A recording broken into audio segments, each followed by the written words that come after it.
Test, test, test, test. Test.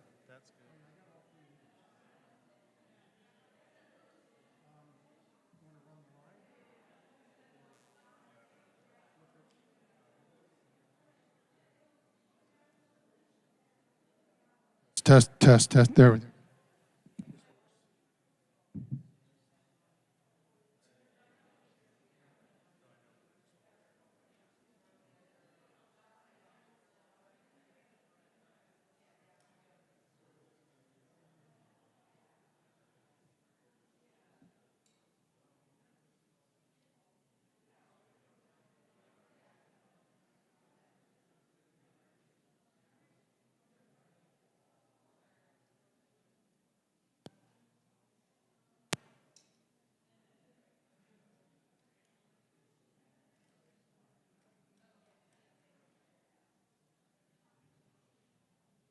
Test.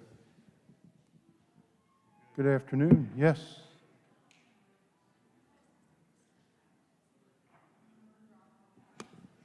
Hi, everybody. Just want to let you know we're going to start in 5 minutes. So feel free to, oh, and if you need to use the bathroom, there are bathrooms down this hallway. And also you can exit through that door and go straight down the hallway ahead of you. There's 3 options. So yeah, we'll get started soon.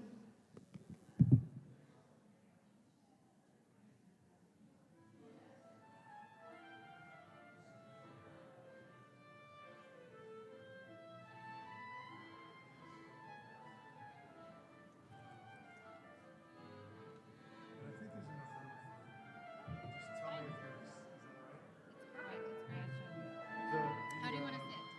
Legs of the table. I can sit on it. Yeah, it's okay. Thank you. Mike's alive. Don't say anything.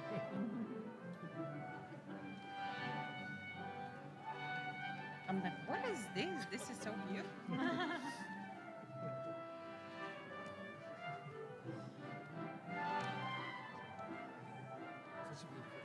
Yeah, it's an interesting church. They have little cameras. Nice. They have what? Little cameras. What? Cameras. Which are the cameras? Oh, wow. Yeah, it's very small. Oh, there's one. There's one over there.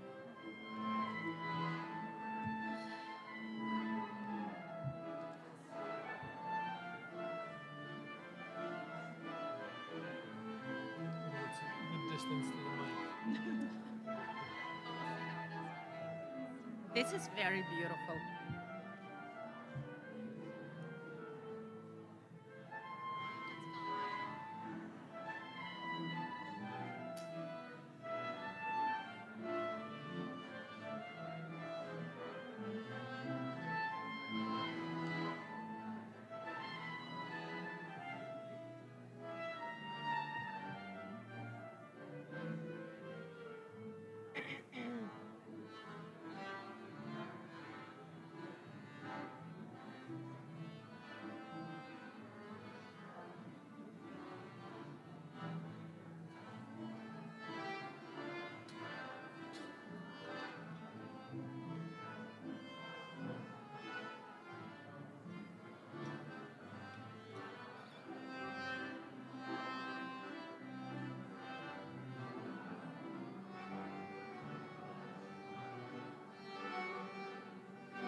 If you want to turn it off, it's just here, but it's on now, so don't. It's on.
Hello, everyone. Thank you so much for being here.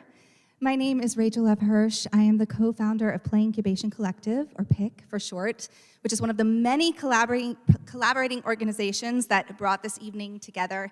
We're all so grateful for you being here tonight and for supporting this really important cause. And we hope that you enjoy and learn and just have a well-rounded evening with us today. I want to quickly say thank you to Burikes, who's been playing this beautiful music for us.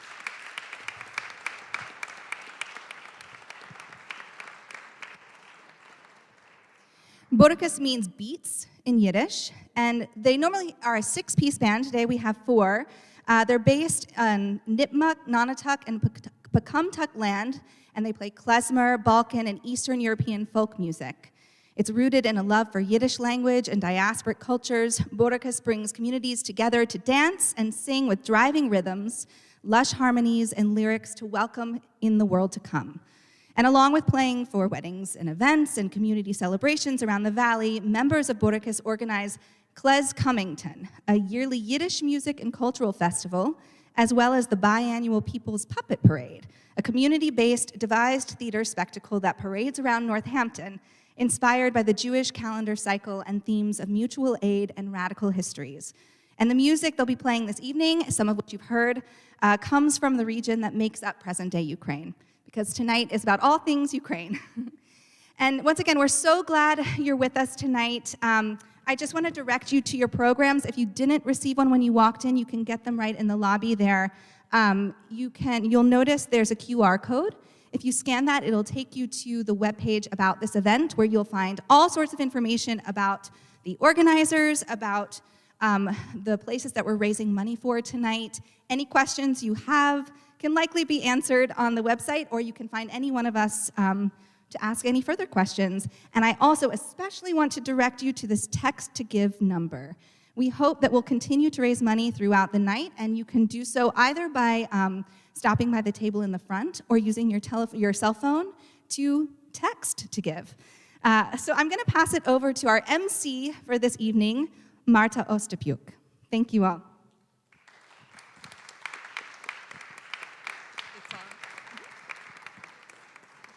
So good afternoon. My name is Marta Ostapuk. I'm a Ukrainian American and longtime resident of the Pioneer Valley. And I echo Rachel's heartfelt welcome to everyone in the sanctuary. It's a beautiful space. And to those that are joining us online. Thank you for really showing great interest in learning more about this aggression.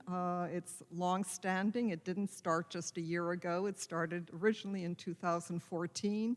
It's had its ups and downs, but the last year has been particularly devastating.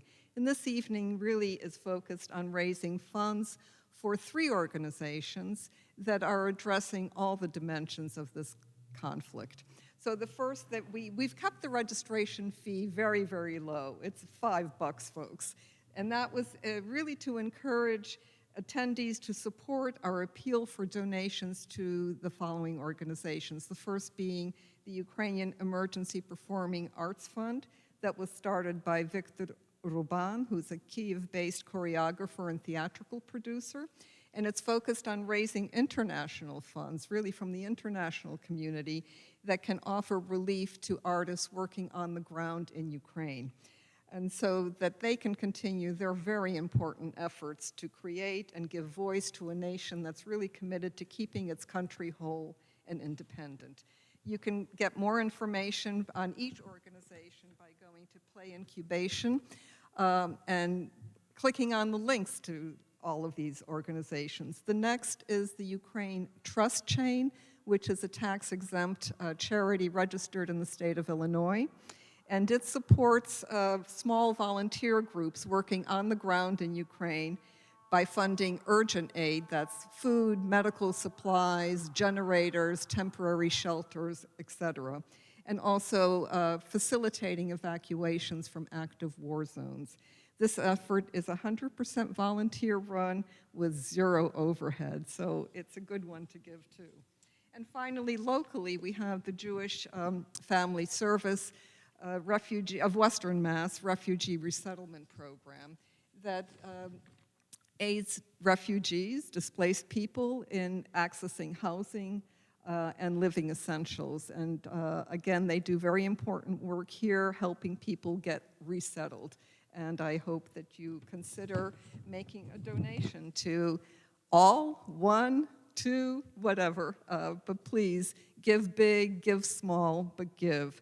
And I'm happy to announce that we've already, in the last week, I believe, Rachel, since the registration went live, have raised $3,200 towards a goal of $5,000.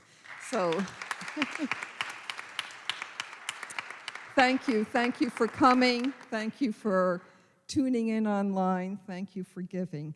And all of this wouldn't be possible without our sponsors. Our lead sponsor is M&T Bank, and generous support, oops, sorry about that. This is not my forte, speaking in front of people, so forgive me. But anyway, generous support that makes this afternoon and evening possible comes from APE Limited, Burikes, Crepes Tea House of West Springfield, the Edwards Church of Northampton, Ethel Playhouse, Karuna Center for Peacebuilding, Main Street Stage Company, Northampton Open Media, Play Incubation Collective, Serious Play Theater Ensemble, and the UMass Amherst College of Humanities and Fine Arts. Again, thank you, and I will turn this over to John Pfeffer, to tell you how the project really started and a little bit about our goals here. Thank you. Thank you, Marta.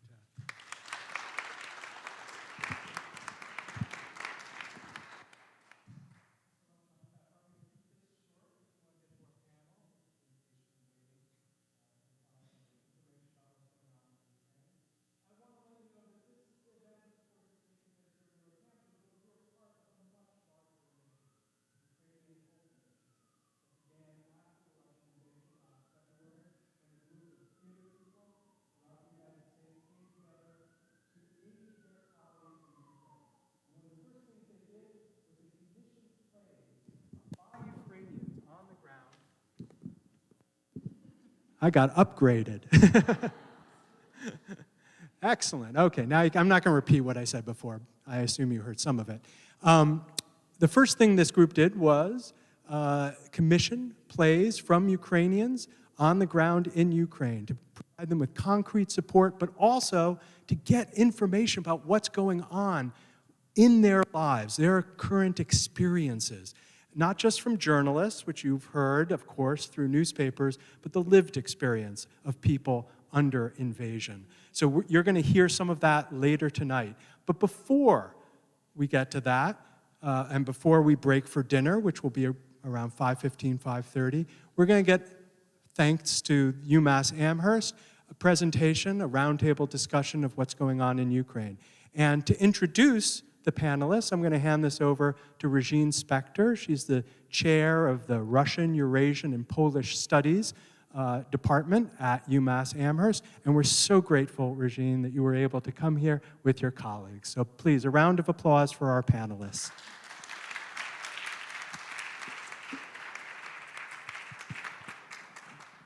Thank you all. Can you hear me? Yes? Okay, wonderful. It's wonderful to be here. Thank you, John, for that kind introduction, and to Rachel, Sarah, and the others who have put so much work into making this event happen over many, many months. I'll be the moderator of today's roundtable, and what I'd like to do is introduce three of my colleagues and friends here from UMass Amherst from all different corners of the university. Nara Narimarova is from the Public Policy Program at UMass Amherst.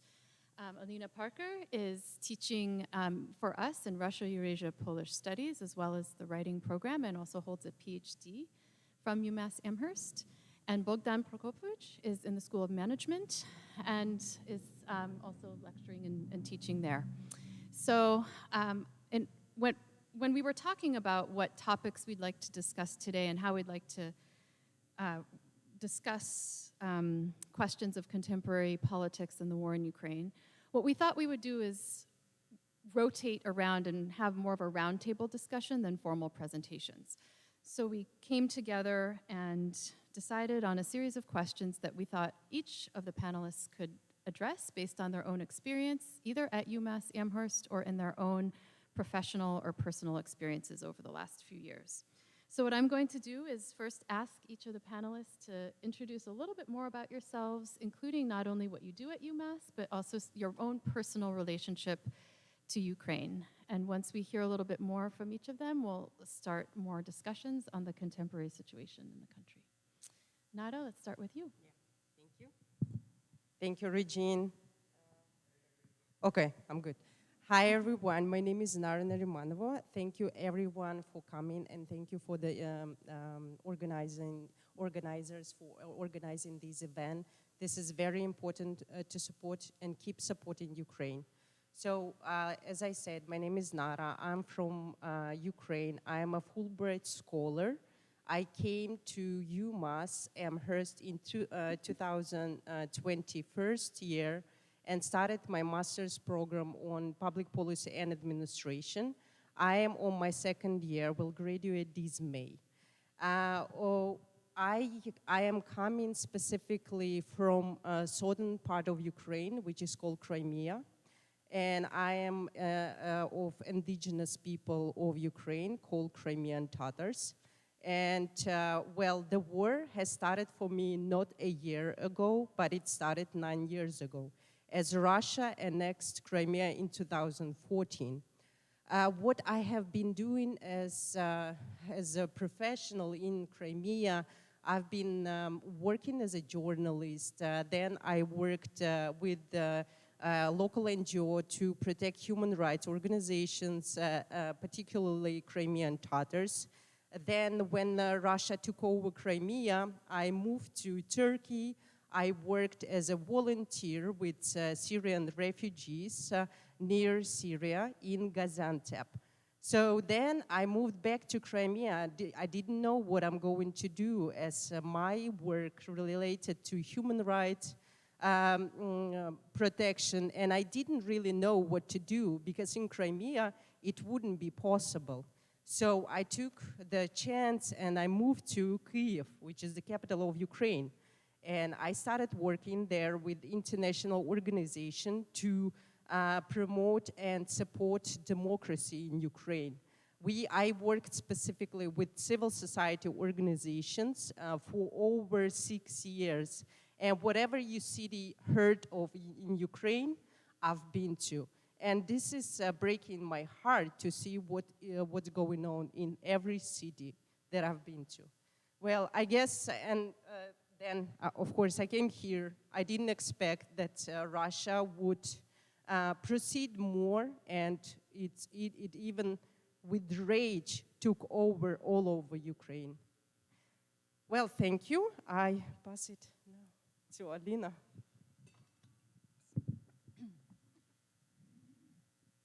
My name is Alina Parker, and I'll tell you a little bit about my background first and what has brought me to studying Russian politics. I grew up in Kharkiv in eastern Ukraine, right on the border with Russia, in a Russian-speaking and you could say Russian-identifying family. My parents moved to Kharkiv after graduating from college. From the south of Russia, so they grew up and they thought of themselves as Russian. I have a sister who is 10 years younger than me. In the late 2000s, my parents moved back to Russia for work and for various reasons, and. My sister has stayed in Ukraine. She lived in Kharkiv. She has worked in Kyiv. And I moved to Moscow also for some work opportunities in 2000, and then to the US, and then back to Russia, and then back to the US. So basically, my family has become sort of split between 3 countries. My parents are in Russia, my sister is in Ukraine, and I live here. And after the war began first in 2014, as Nara said, this conflict inside my family began brewing, right? What do different people think? You know, for my parents who are, who grew up in the Soviet Union and for whom sort of that reality of a large Soviet state where Ukraine is a part of Russia makes sense. It makes sense to them. This is what they knew. For my sister, who is a passionate Ukrainian patriot, that doesn't make sense, and it's unacceptable. I was, I began my PhD program here, and I started studying Russian far-right politics and trying to understand this conflict and the conflict inside Russia, where some people supported the annexation of Crimea and some people, passionately opposed it, and the conflict between Russia and Ukraine, etc. So right now, a year ago when the full-scale invasion began, my parents and my sister have not talked for a year at all. She cut them off, and in part, she did it because she loves them and because talking to them and hearing them say things that they hear on Russian TV is too painful. I think this situation is not unusual at all. And this is happening to people living in Russia, people living in Ukraine and Russia, and to people like me who are sort of, I want peace. That's what I want more than anything in the world. I live in this war every day because it's happening inside my family as well as sort of in the outside world. I feel sort of these multiple different types of pain. The pain of seeing my hometown being destroyed and already, partially destroyed. Should I be closer? Okay, sorry. And at the same time, I feel sort of the guilt and responsibility as someone who, has lived in Russia and identifies with Russia as well and has friends there, and who identifies with people in Russia who don't support the war and for whom, living in the sort of new version of Nazi Germany is also a torture of sorts. And at the same time, I don't belong to either. And I live here. For Russians in Russia and for Ukrainians in Ukraine, I don't fully belong there either. So that's why I have to study it. So that's what I wanted to say. Good evening. I don't know if this is better. Sorry. I never know how closer. Maybe like this. Okay. Yeah, sorry. So again, I'm Bogdan Prokopovich. I'm a senior lecturer. This will be better, right? Is it better now? Thank you. So my name is Bogdan Prokopovich. I'm Ukrainian. I've lived in the US since 2006. I've worked at UMass since 2015. I teach at the Eisenberg School of Management.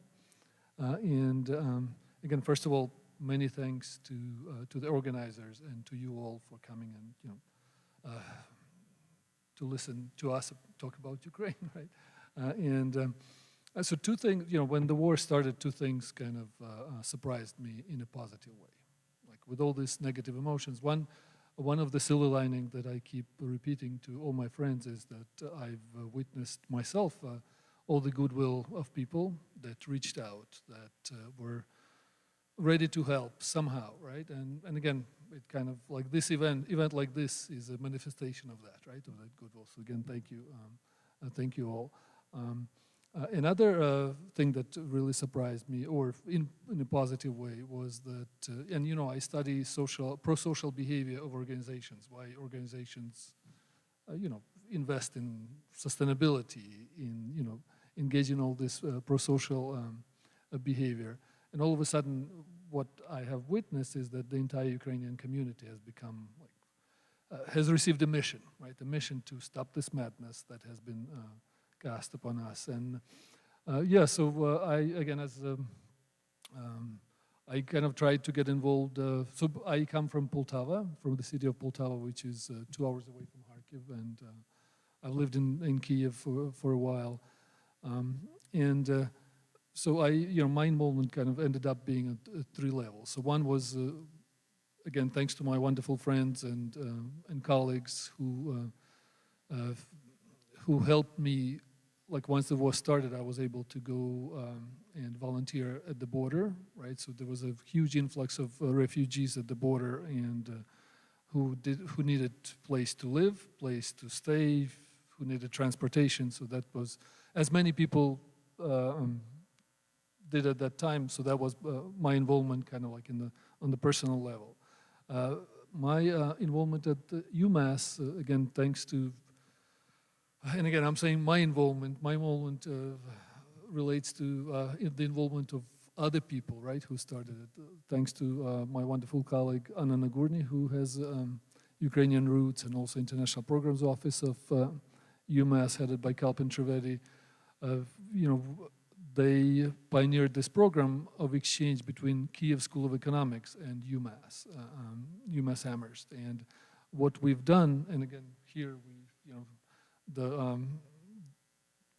we've self-organized the task force for displaced scholars, and that kind of works with UMass and trying to identify opportunities to help Ukrainians who come here, Ukrainian scholars. And one of the programs that kind of came as a result of it, again, was this relationship with the Kiev School of Economics that works as a clearinghouse for Ukrainian scholars who apply to work with the UMass scholar, and we match them, and they work on research, they received some support, and this kind of goes towards the mission of trying to help people stay in science, right? Trying to, so they do not leave, they actually, that the brain drain is, that's happening because of the war is mitigated a bit. My third part where I've engaged kind of like in this mission of helping Ukraine is I'm on the border of an organization that's also called Project Hope, but in Ukrainian, Project Nadia. Nadia means hope in Ukraine, and I left a few leaflets. Interestingly, when the war started, the person from Amherst, from Western Massachusetts, did the same thing that I did, and we didn't know each other, and her name is Nadia Tkachenko. When she came back, she founded this organization that I came on board, and what we're doing, currently we are finishing the building where we will house about 100 families of refugees, right? So we've raised funds, again, thanks to a lot to the energy of our founder, Nadia Tkachenko. We were able, so hopefully soon, very soon we'll be able to settle this 100 families. We're still kind of finishing the social, because there is another program that will work on integration, on providing some rehabilitation services for them. But these are my three hats that I wear in this kind of in this mission. Yeah, thank you. Thank you so much to all of you. I thought that maybe we could talk a little bit more about some of the concrete work that you're doing in these spaces in supporting Ukrainians and in Ukraine. So Nada, I know that you've been working a lot on cultural preservation and had the opportunity to go to Washington, D.C. this past summer and work at the Smithsonian. So perhaps you can tell us a little bit more about the work of cultural preservation and what's been happening and what you're continuing to work on right now at the Smithsonian. Thank you, Regine. Yes, indeed. Last year, I went to Washington, D.C. to join the team, which is called Smithsonian Cultural Rescue Initiative. I worked there for 3 months. In fact, I continue to work them remotely. What we do, we take satellite imagery and data set of all cultural heritage sites in Ukraine, and we analyze them. There is a special analysis, and we put it all together in reports. There is 28,000 of cultural sites in Ukraine which were damaged by Russia. And those sites, including libraries, cultural houses or hubs, there are museums, there are statues, there are tombs, there are monuments, so many more cultural sites and objects. In fact, we write reports, we pass these reports to the US government, and then with coordination with the Ukrainian government, US will pass on these reports to Ukraine in order to justify on international court what Russia did to the Ukrainian heritage. I will continue working with them over this summer in Washington, D.C. again. It's kind of difficult to understand, well, like how we collect data. We buy the data from SPARS, and then we put them in the maps. So we show the maps how many cultural sites were damaged, and we represent them in different shapes and forms. Also, including damage reports, we do the looting reports. Like, for example, what happened recently last year with the Kherson museum. Russians, when they occupied that city, which is in the eastern southern part of Ukraine and borders with Crimea, they looted so many important objects back in 5th century, 10th century, and they took it over to Ukraine, to Crimea, and they put it there, and they will take it to the mainland of Russia, probably. We just only can imagine that. Sometimes we think, you know, what is culture? Does it like really matter? Indeed, like what we are and what justifies us, this is culture. Whatever our traditions, whatever our history, this is all culture. That's why it is extremely important to preserve culture and heritage. Thank you. Thank you, Nona. And thank you for the work you're doing.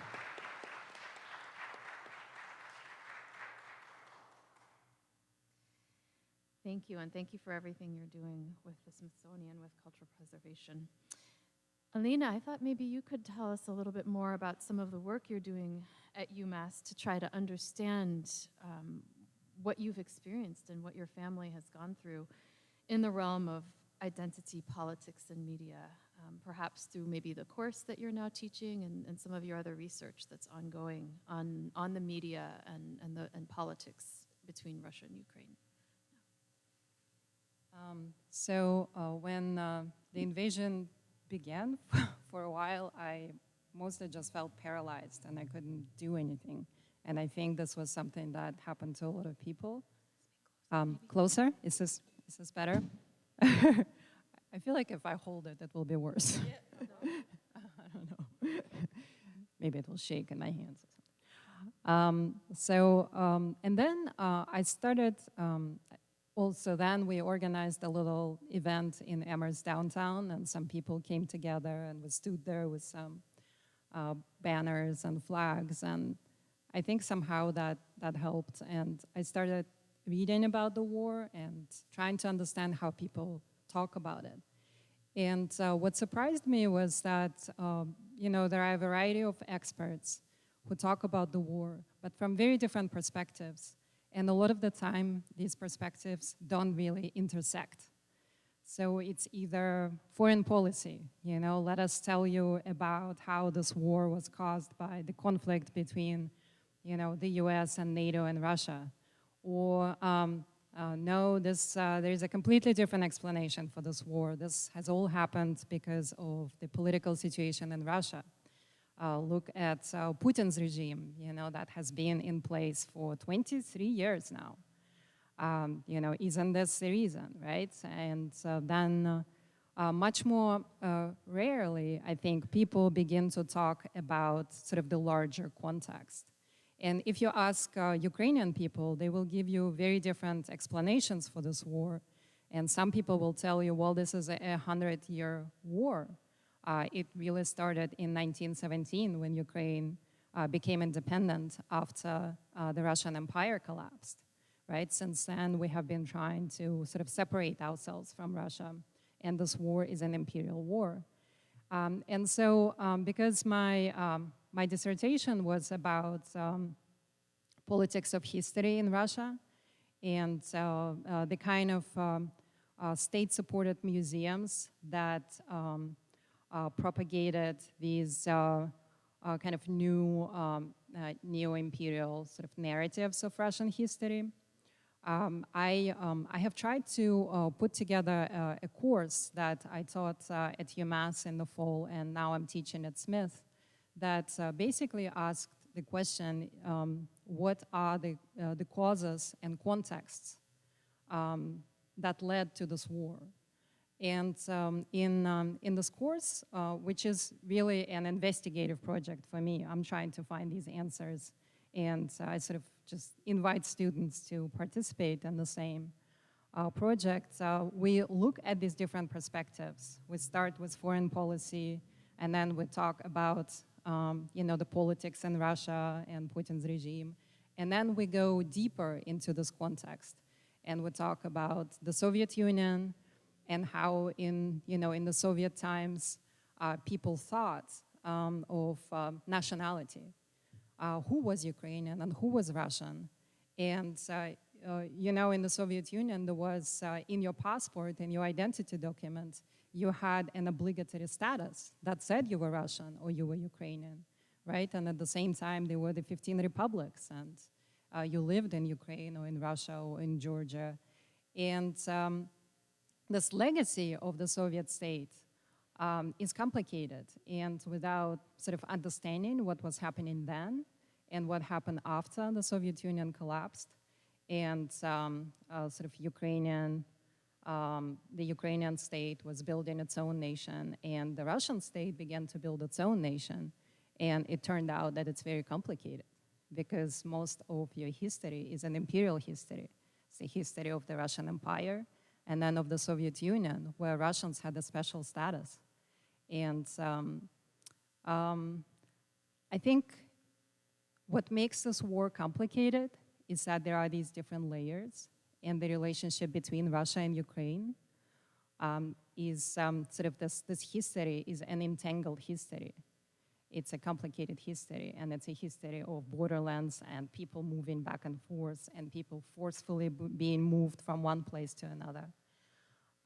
So what I want to say is that you can't fully understand this war without it, but what I want to also emphasize is that when you hear an explanation that is very simple, and most likely it is a foreign policy explanation that ultimately says, only we Americans can stop this war, and the way to stop this war is to stop supplying weapons to Ukraine. This is extremely misleading and dangerous because the war did not begin in February 2022. This war has been ongoing for a long time, and the United States has not caused it, and NATO could not have caused it. Without understanding sort of the complicated local history. You cannot understand these causes. The only way to stop this war is for Ukraine to win and to supply the weapons and to for Ukraine to gain back the territories that have been taken and for Putin's regime to fall. And another thing that I want to say, again, as someone who identifies as both Ukrainian and Russian, is that this war is not a zero-sum game. The loss for Russia and the victory for Ukraine in this war does not mean a loss for Russian people. The only, victory for Russian people can be for this nightmare, that Putin's regime has been to end. So, please, if you ever participate in those conversations, just remember this. It's complicated, but the only end game is for Ukraine to win.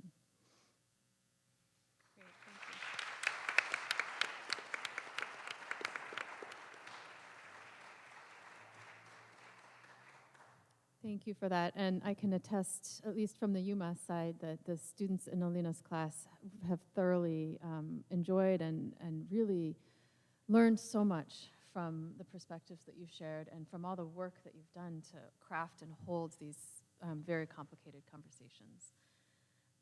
Bogdan, I'd like to maybe ask you to expand a little bit more on either the work that you've done with the kind of on the border when you went, or any of the other themes that have maybe come up over the past few minutes that I saw you taking some notes on that perhaps you'd like to reflect on. Yeah, I didn't bring my notepad to take notes. I was just scribbling. Yeah, so I think what will be probably more useful for me to speak about my what I've learned over this year, right? What's the it's been a year of learning, right? A lot of learning. So when I went to the border, along with what many other people did, so I've seen that again. It was very touching to see the response of people. There were volunteers from all over the world coming and trying to help people, help refugees. And I also seen the dire situation, like when it's still cold and you have the building of the size probably of Holyoke Mall completely filled up with people who brought their children, who brought their cats, who brought their and you have semi trucks coming in, pulling in, having different delivering food, baby food, clothing, and so one of the lessons that I learned that organizations matter, right? You need to have, every crisis is so different, but there needs to be some kind of template that we can apply to reduce this time. Right now, we've learned how to cope with like what refugees need and so on. But back then it was still very, very new, and it was mostly, a lot of it, what I saw was in the efforts of individual people like you, right? Like who just, who were trying to help other people, so that was one of the lessons learned. What also, and I think that's where my work, where our visions aligned with the founder of this organization that I'm on the board of Project Nadia, that helping.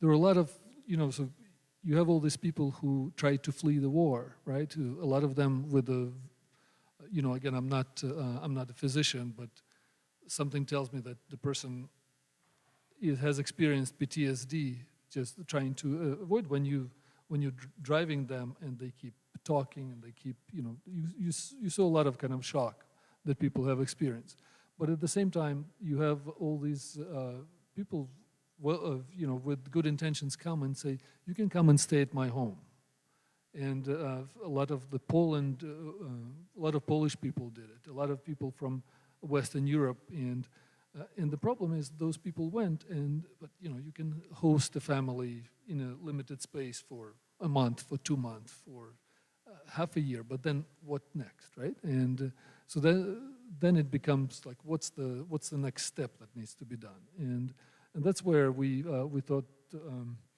like with this organization that we found was we should provide some dignified housing that would help people integrate, right? That would help people to, those people who need help, who experience some, some adverse impacts of the war, how we can, we can give them a space to live, but also that they have available services that would help them, deal with the tragedy that they've experienced, and also to plug them back in the community, right? How can they get a job? Can they get, and also at the same time so that the community doesn't treat it as they do not belong to that community. So that's where we, in Western Ukraine, we started kind of renovating this larger house for the refugees. That was one kind of like long-term planning, and that we need long-term thinking in terms of how do we fund that. right? We can fund so far, again, thanks to the energy of our, our founder, we've fundraised a lot to fund this organization, but at the same time, it's not enough to just to build the house. It needs to be something more, and that's where I think, again, as someone who's from in the School of Management, who studies management, the role of organization is very important, right? So organizations have to step in. Another kind of lesson learned is that we need to keep people in science, right? And a lot of we all know we need to keep people to help them maintain their work, maintain their academic work, teaching, research. But what do we do when their university is bombed, right? When the lab is bombed, or at the same time when the entire lab has left, right?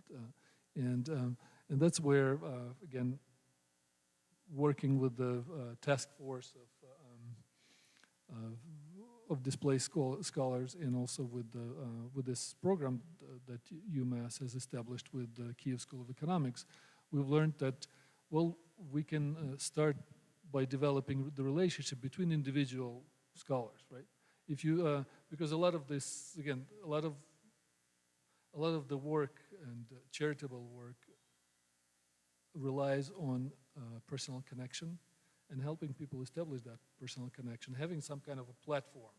And I think UMass is experimenting with it, but at the same time, I think we've done, again, my colleagues have done a good job starting it, right?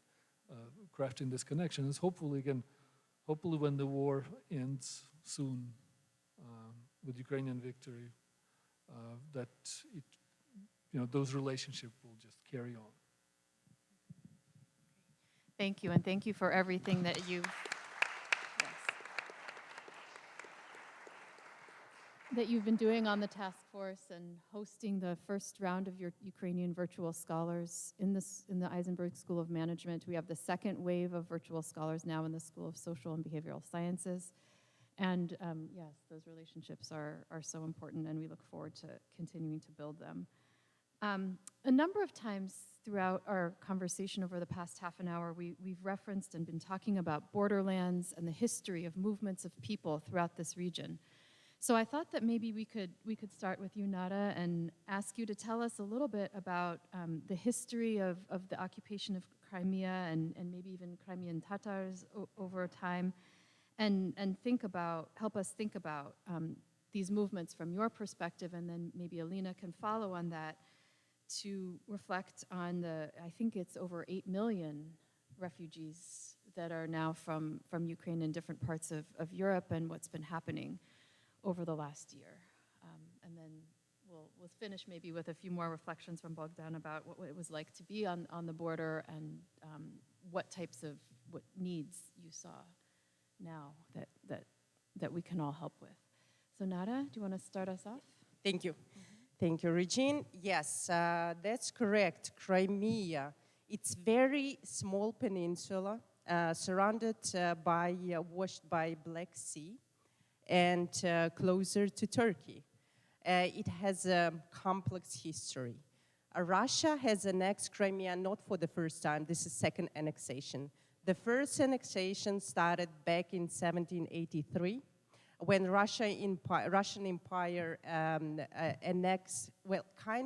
took over Crimea, occupied Crimea, when it was Crimean Khanate. And Crimean Tatars, we had our own state as indigenous people. And so after that, a lot of migration started. Crimean Tatars, maybe about 20–40% of the population left. They went to Romania, Bulgaria, and Turkey. Now the majority of Crimean Tatars, about 5 million, live in Turkey. Then what happens? USSR, Bolsheviks, creation of all the Soviet Union.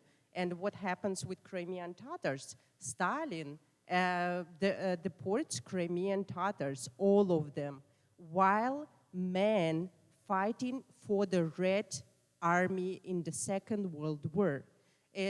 Crimean Tatars, women, children, elderly people, they all went sent to Central Asia. That was massive. About 40% died during this commute, which lasted maybe a month. Well, then, of course, within the Soviet Union, Khrushchev decides to give Crimea to Ukraine because the lands are kind of connected in 1956. And, well, Ukraine accepted as a Soviet Ukrainian Republic. And so we become part of Ukraine as a Crimean Autonomous Republic. Russia annexed Crimea in 2014. What happens then? Well, again, huge migration or internal population movement, which is called internally displaced people from both, from eastern part of Ukraine, Donbas region, and from Crimea. People go to mainly mainland of Ukraine. That's how I moved. And most of it, it's like a kind of, we cannot say that's a brain drain, but still like a majority of young population, you know, they left Crimea, and the elder, like most older people, they stayed there. And now what happens? Russia comes to peninsula, Crimean Peninsula. Now they start working even more there. After the deportation of Crimean Tatars in 1944, Russians come, Ukrainians come. They took over our homes and they start living there for free. They took all of our belongings. No one asked us. Now we return back to Crimea when this restoration happened in the late 1980s. Crimean Tatars started moving. Crimean Tatars started asking Ukrainian government to help to restore our rights. Nothing happened. Maybe some housing were building there, but it was all corrupt, unfortunately. So now, after the annexation, more of inflow of Russians come. Now it's basically majority of those in Crimea probably are Russians, as it was before in the Soviet Union.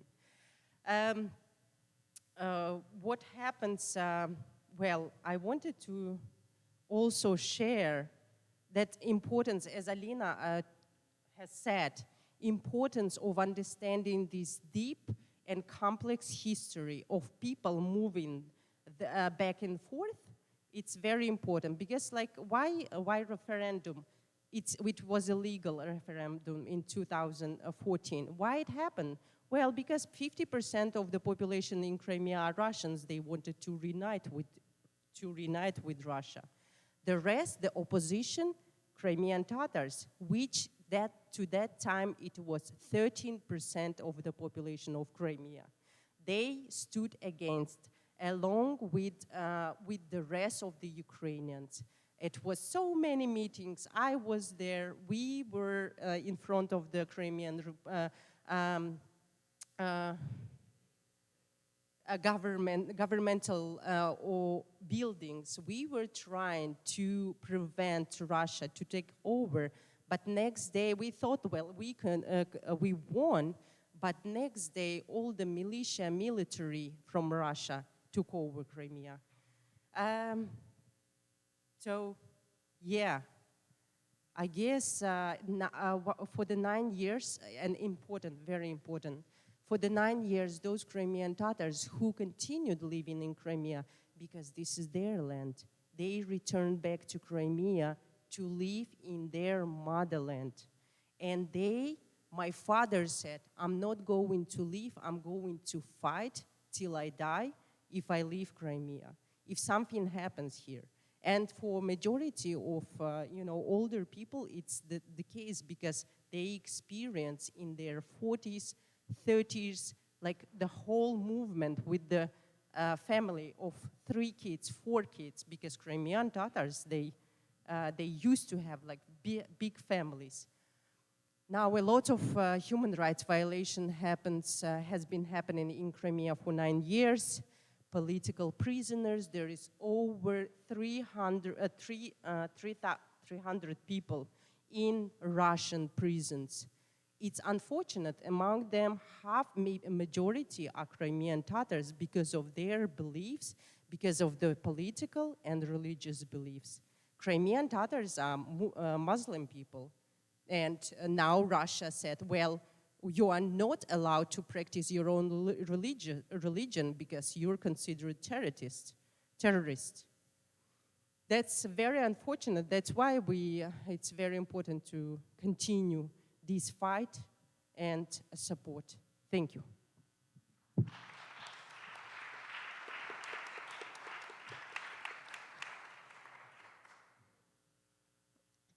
So as I said, I grew up in the borderlands in the Russian-speaking region of Ukraine, which is becoming a lot less Russian-speaking now that the invasion began. And so I want to talk a little bit about the paradoxical effects that this invasion has had on these Russian-speaking regions. In 2014, when Russia sort of fomented these pro-Russian protests in eastern Ukraine. In some of the regions, there was a good amount of support for that because these ideas of supporting Russian people, of support for the Russian language made sense to people. Since the war began in 2014,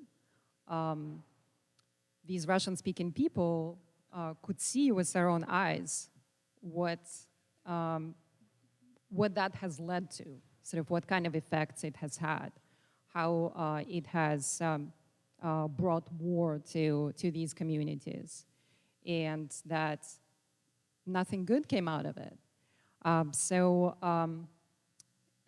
In the Russian-speaking regions, people began to rethink their connections with Russia and their Russian identity.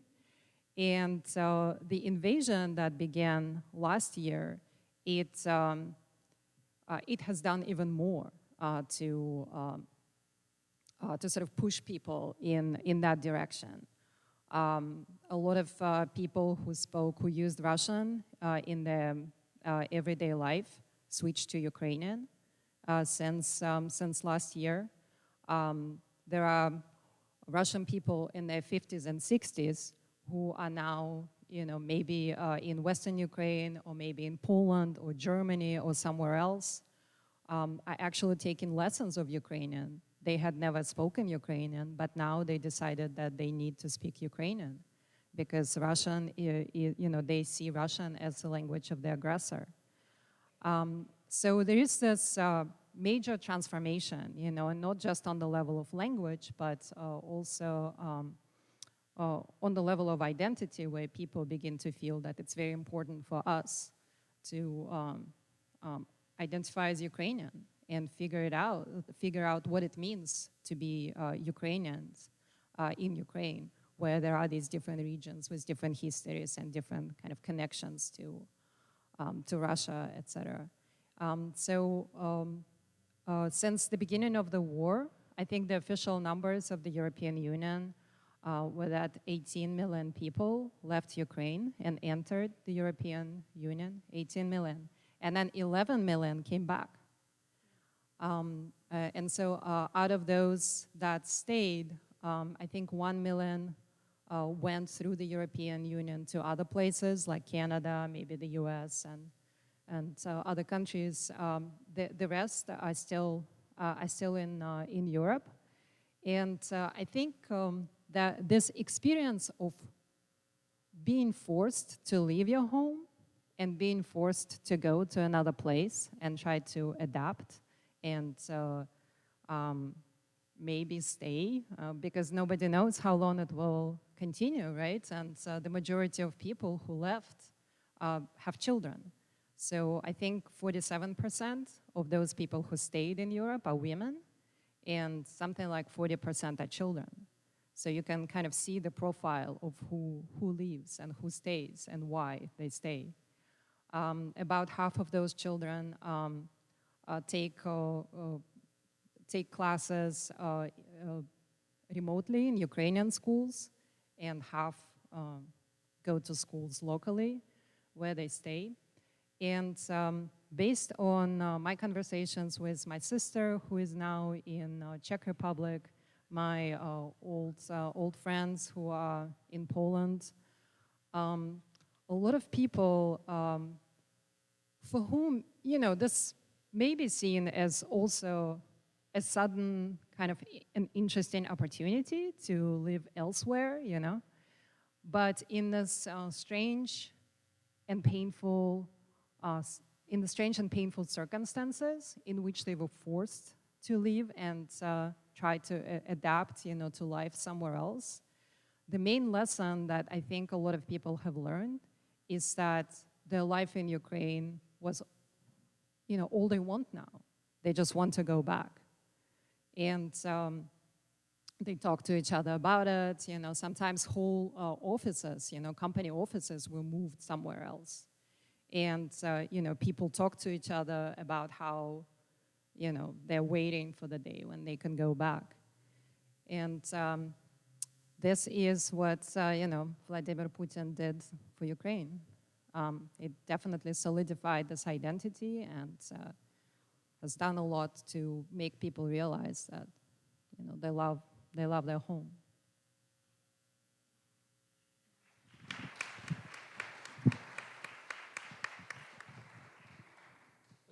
Just want to add a few words to what Alina said. Nara and I were driving on the way here, and we both spoke Ukrainian in the car, but both of us speak Russian and English, and it's interesting. Like, that's what the war has done, right? Like, my kids are learning Ukrainian now, right? So before we were thinking, what would be more practical for them? Like, what language they should learn, right? Living in Amherst. Now it's just that answer is very clear. It should be Ukrainian. And Duolingo helps. So, but it used to be like Ukraine was, a lot of Ukrainian was spoken in the West. Kyiv was a mix. And then in the East, there was more Russian speaking, right? And I think, like, I'm very impressed how the eastern cities like Kharkiv, how they have reacted, and they became probably more pro-Ukrainian than the Western Ukraine was, right? And I think that's what, again, this unfortunate event kind of led to, right? And again, we all speak, Ukrainian, Russian. I grew up in a family, in a Ukrainian-speaking family, but for my parents would yell at me in Russian, would talk to me in Ukrainian, but. Don't know whether it was intentional, right? But but I guess like one before, and I know Regine wants to open maybe for questions in case you have any questions. What worries us? Like, what comes next? What's the way forward, right? We thought, like I personally thought, I was mistaken. I thought the war would be over, right? I thought the sanctions would work. I thought that something would happen to the, to the despot that kind of led to this, right? But nothing happened, and we're still in the same, in this war. And like, it really, like, I'm very impressed by our community, just driving around, seeing Ukrainian flags, right? Seeing, like, I'm very impressed by my students, how much they went forward kind of to educate themselves about Ukraine, about the history. So that's, but what worries us is the fatigue, right?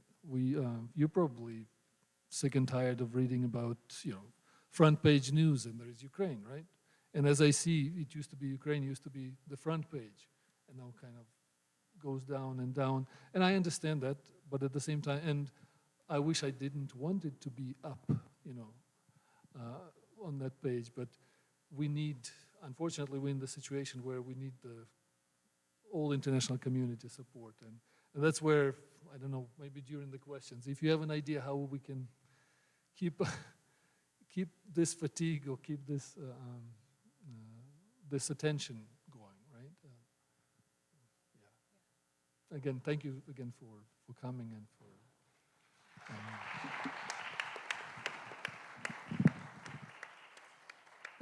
Thanks to all of you. I think that there may be a microphone here. John has it, and if you, or actually yes, thank you. If there is a question or two from the audience, we'd love for the panel to be able to reflect, and we'll take just a couple of questions. I know that food is being prepared, and we will move down shortly, but please introduce yourself. And I'm Ellen Coteen. I live here in Florence. Thanks so much to all of you and for the work you're doing. I have a question because we don't hear very much from what's going on inside Russia. And I'm wondering if you could give a sense of, one, how you think, what percentage of the Russian people support the war and what oppose the war? And also, what's the kind of propaganda that the Russian people are living with every day in terms of how the war is presented to them? Alina, I think that might be best for you. So the degree of support is a difficult question because we do have opinion poll data.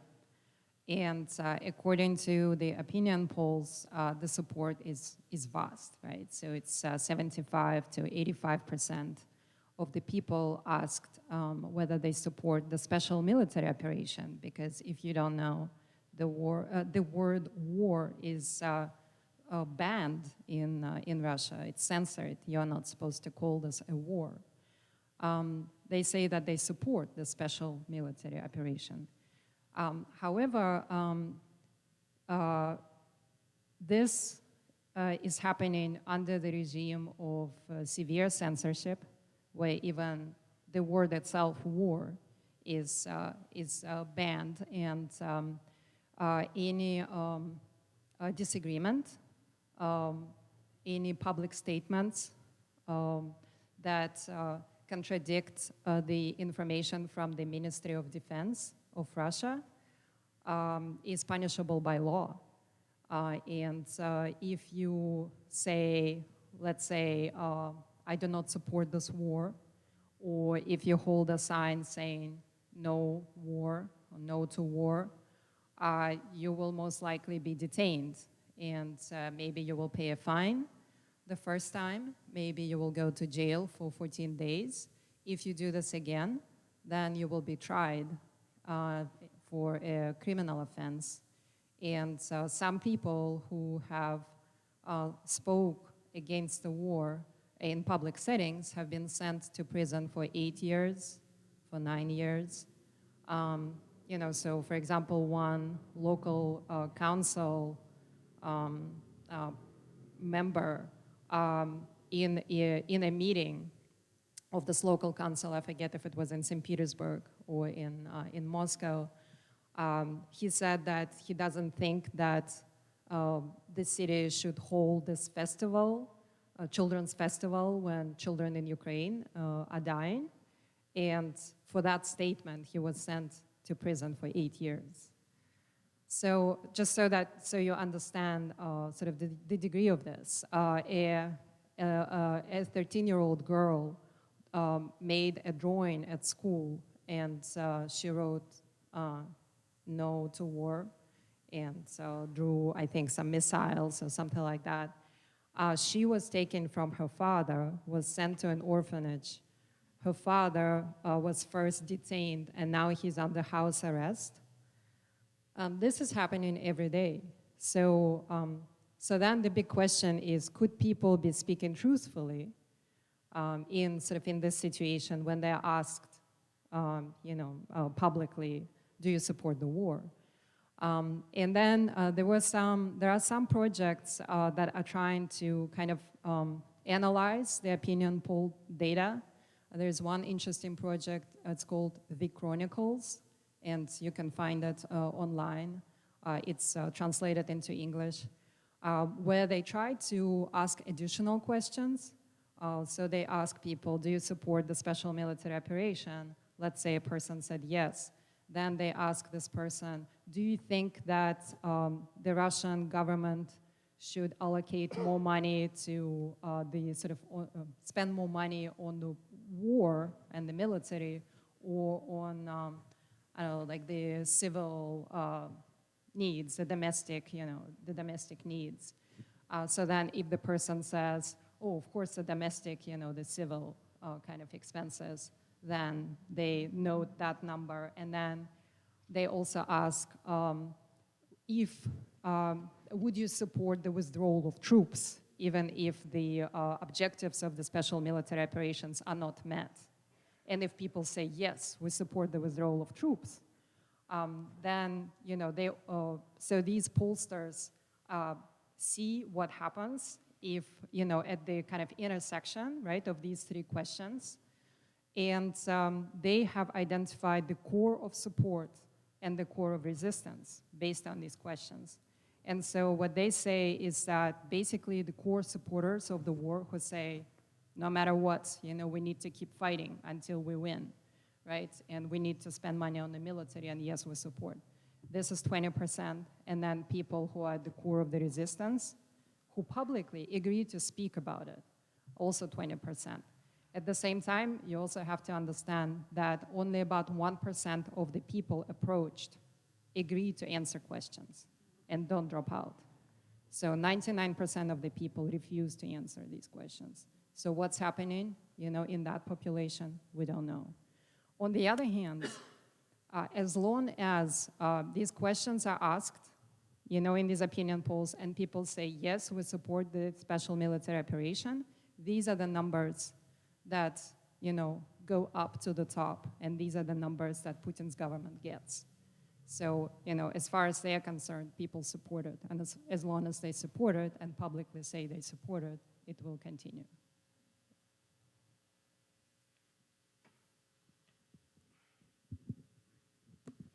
So I think we've heard a little bit about people that are called up to the draft, conscripted, and either have been able to leave the country, leave Russia, or, I mean, what is the state of those people?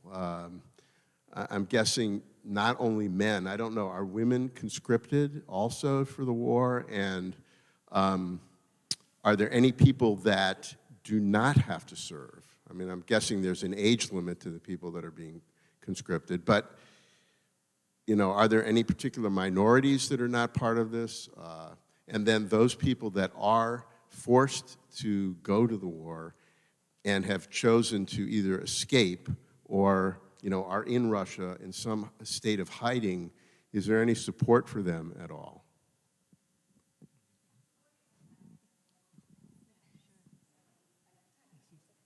Sorry, just a quick announcement.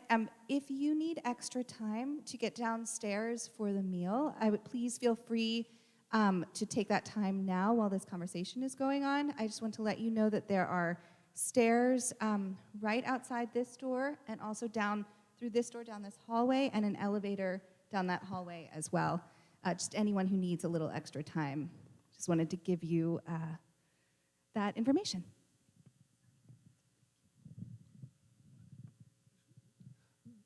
Yeah, so I guess, we don't really know because, again, it's Russia, and it's a very, very good question. One thing what happened, like at the personal level, when the war happened, there was a lot of talk about denazifying Ukraine. And I, in my previous life, I had some, I studied with some Russian, people who are Russian. I had Russian colleagues. I emailed to them and said, you know me, I'm not a Nazi. My parents are sitting right now in the basement. So, if you see, if you hear someone talk like that, please, tell them something. But I haven't heard from them, right? And I think that speaks to that 1% that Alina, you mentioned. People probably just fear to acknowledge. We know, like from the news, that there are all these minorities that have been drafted, and again, it's not my thought. It's I heard, actually, I think it was an Economist podcast. One of the editors when Ostrovsky, when he mentioned, he said those people with agency left Russia. People without agency, they actually stayed, and that's a tragedy because people without agency, they are more likely to take the news from TV channels, from the official TV channels. They're more likely to brainwash, whereas people who had means, who could immigrate to Dubai, to to Georgia, to Armenia, right? So it's a good question, right? But I'm sure there's a lot of discrimination in terms of how the draft is being done in Russia. No, I think they are. So those who are in the medical profession, they can volunteer, or they can, but I don't think they can be drafted, right? So neither in Russia nor in Ukraine, women are obliged to serve. However, there is like some women who voluntarily went through the training, military training, and now they are fighting in the eastern part of Ukraine. I also would like to add to the fact that when Russia started drafting, like majority of people from Crimea, they started to leave Crimea. This is where the huge portion of population left Crimea, including Crimean Tatars. So it's like, continuous based on the events, political events, like all of these movements start to happen. Hi, my name is Diane Palladino. I live in Florence. In terms of my poor understanding of the geography of Ukraine, and given what we read in the newspaper only about the war, and the comments that several of you have made about supporting Ukrainians within Ukraine, where are the areas, or are there any areas in Ukraine where people are able to live life somewhat normally? Because if I read the papers, it sounds like the entire country is being bombed all the time. And maybe that's true, but I would like some clarification. Thank you. Yeah, why don't we have each of you actually speak to that, because I think you each have a perspective on that. Yeah. And then maybe we can take one more question after that before it's time to move downstairs for dinner. So starting with Nada, and then each have a word. Well, when I moved to Kyiv, I made a lot of friends. Now a lot of friends, they stayed in Kyiv. They are like working basically everyday life. Like sometimes they go to bomb shelters. Sometimes they just ignore the sirens. And they just got used to it. Of course, it's like, their emotional stable is like American roller coaster. Like today is good, tomorrow is bad, as well as other Ukrainians who are abroad.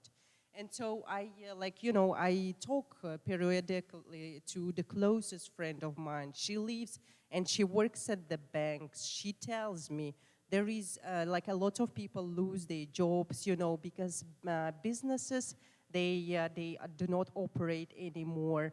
There is like so many jobless people, and it's like, they just kind of keep what they are doing in order to continue to live.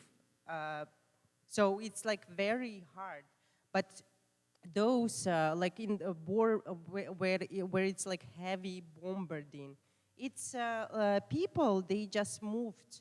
They just stay there, especially older. And in the eastern part, they are so poor, unfortunately, and they cannot allow themselves to move somewhere else, to start renting a place and eat. So they just live in there like maybe half destroyed place.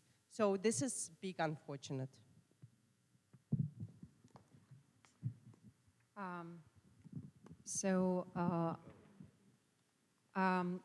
It's a strange kind of calculation to figure out where it is safe to be in Ukraine.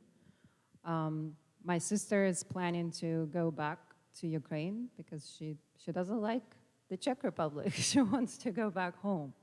And so she was sort of showing me how she's thinking about it. She says, well, Vinnytsia seems to be like a good place. I said, well, wait a second, but last summer there was this, big explosion, and some civilians died in the center of Vinnytsia. Are you sure that's a safe place? Should you go to Lviv instead, And she says, well, there are too many people there, and that's where the, the weapons that come from the European Union, they might be like carried through Lviv. Maybe Lviv is more likely to be hit. It's these kind of calculations that go into that. You don't know, like you were saying, the missiles can reach any part of Ukraine. And because of that, a lot of people are coming back, even to the areas, like Nara said, that have been heavily bombed. In Kharkiv, my hometown, a large section of the city that's the closest to the Russian border has been like mostly wiped out. And there are still people living in those neighborhoods, even now. And a lot of people came back to Kharkiv. And when my sister visited, she told me what it's like to live there. She says it looks like Kharkiv used to look in the summer when a lot of people went on vacation. So it's about half of the population. You look at the buildings in the evening, and half of the windows are lit up. People are back. That's where they live. Just a very brief addition. At the same time, when cities like Kharkiv that are in the east, they became emptier. Like a lot of students left, a lot of international students left. Cities like Poltava, where my family is from, they gained a lot of population, a lot of displaced people, right? So Lviv, that's in the west, has, I don't know what's the current count of people, but it's very difficult to find housing. So it's completely like this war has uprooted the social fabric of Ukraine that as it existed before the war, and it became, again, as my my colleagues here said, it became new normal. Like my parents complain about air sirens, that they cannot go to the store or something like that, right? So it just becomes like a part of normal life, everyday life for people, unfortunately. Last question? Yes. Thank you. At some point, the war is going to end. We don't know how or to what degree it's going to affect the rest of the world, but it will, in my opinion.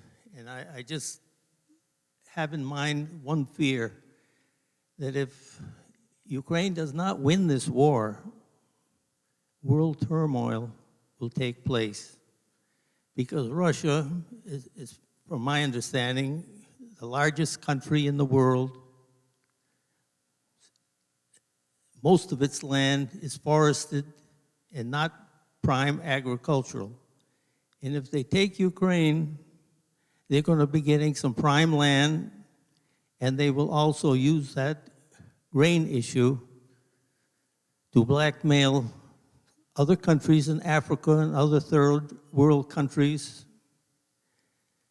They will promise to build airports like they have in other places, seaports, offer food, trade. For what? For their votes in the United Nations. On the Security Council sits the Russian representative, a permanent member. And sitting next to him is from China, a permanent member. I think they're allies. Now, when the third world countries come in to vote, they'll have been embedded, according to Russian politics. They will now sympathize for this person who's giving them, this country that's giving them loans and so forth, and technical aid. And the world will have to try to come to some conclusions concerning the war. And it will be very difficult to prosecute anybody from Russia regarding crimes against humanity, because the votes will not be there. This is the result of Ukraine losing the war. I think that issue, along with a number of other things, will have to be thought about very carefully. And I fear for that, and I hope it never happens, but nevertheless, that's in my mind. Thank you. Thank you for your comment. And I'd like to maybe just close with one final opportunity for our panelists to maybe share what they see as a way forward, given this dire situation. How can we continue to support Ukraine? I know that Bogdan has mentioned the Project Hope, which there are flyers outside that you can learn about.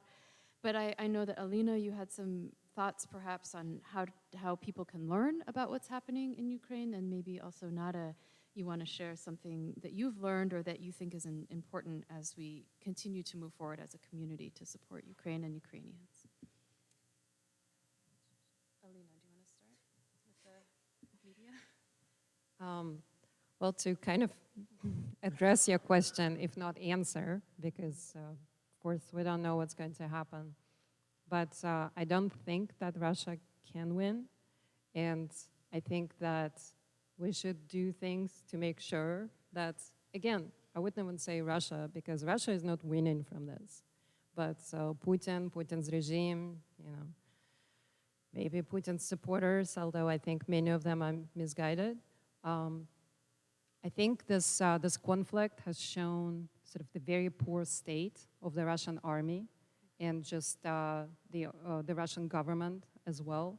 And what Russia is doing now, sort of drafting people into the army, not arming them properly, not training them properly, using them as cannon meat, and them actually recording YouTube videos regularly, every week. There are multiple videos come out where the Russian draftees talk about the horrible conditions, the horrible treatment, how they don't want to fight anymore, and how maybe they're actually ready to go to jail instead of fighting.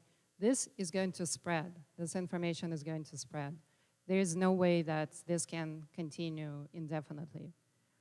So I don't believe that Russia can win. But also, I think it's important for the members of our community to talk to other people, to share what you know, and also to be patient if people have different views, because I think often people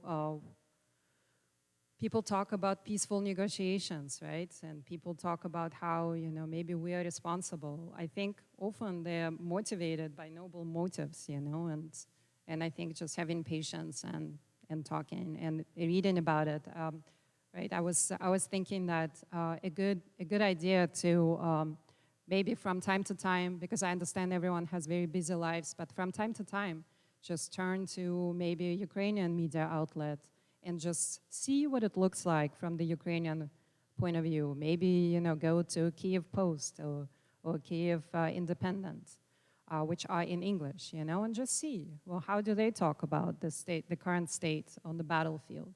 And then if you want to understand what's happening in Russia, go to Meduza, for example, which publishes in English, every day. And you will read about the police violence, you will read about the protests, you will read about, what's happening in the Russian army. And maybe this will also bring you hope and some things to say to other people. Definitely. I have a deep belief that Ukraine will win. It's just a matter of time. While we are waiting, our communities need to keep talking about Ukraine. Go to the Congress people, talk about, sending fighter jets to Ukraine, finally finish this war. I know some people don't want to fund for the military, but still we need to do that. And and locally there are like so many organizations, collecting, picking all of these street dogs, cats. There are like so many organizations, and especially on the east part of Ukraine, those parts that are occupied by Russia. There are so many dogs, there are so many hospitals that they need our help. So Ukraine will definitely win. Thank you.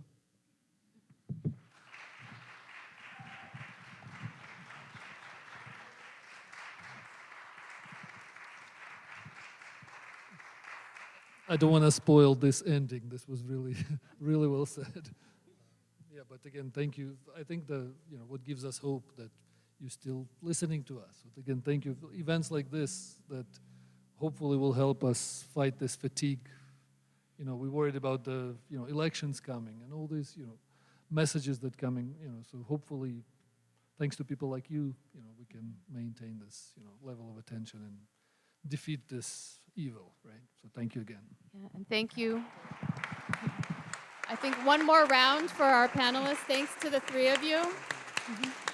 And thank you for hosting. The panelists would be welcome to speak.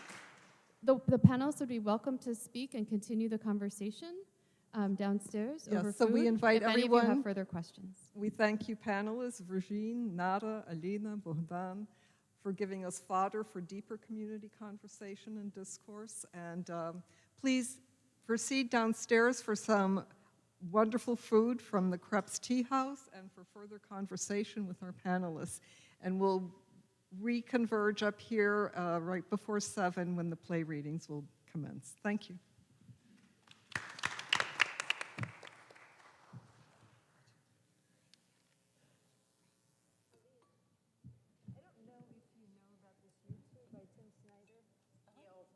Okay, I just wanted to make sure, because everybody's the best. Everybody here is listening. Yeah, I mean, he basically launched a course about Ukrainian history at Yale. Said like thousands of Ukrainians were watching. Yeah, and they are like commenting. It also, it just helped you see the history. Yeah. From like way. So I just wanted to make sure. And I figured you guys knew about it. Thank you.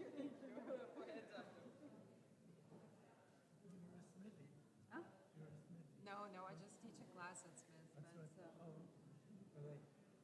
taught there for 36 years. still live in the area. Yeah. Well, Did you enjoy yourself? yeah. I mean, they're very good students, very engaged. They really invest. Lovely. Yeah. Well, on we go to the next place.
spike where these need to go.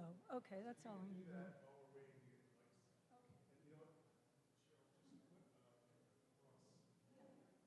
And that'll be for the middle of the stand.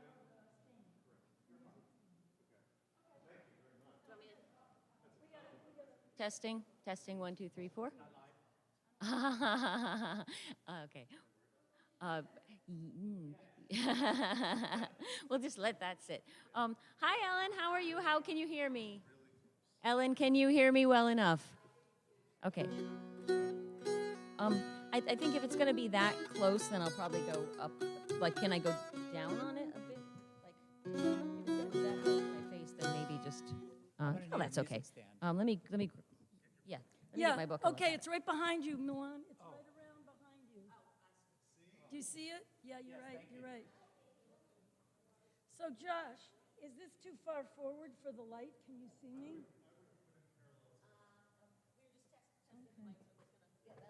Okay, but I can have, I mean, it can, we're gonna be a little, this is weird.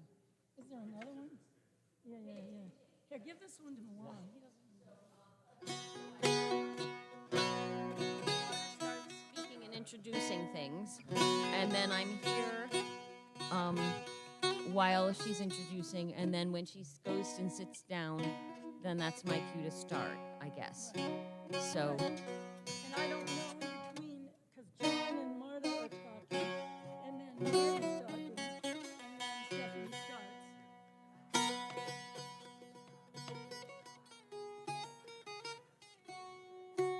That way. Do we bow after each piece or just at the end? Oh, okay. Okay. Yep. And then I'm going back to the same thing that I came from. Okay. Okay. Yeah. So we have to tell Okay. everybody that. Okay. Thanks. All right. This is good. You want me to move over? Oh, that's good, okay. Yep. Do we need to spike hers for you at the end? So, show me.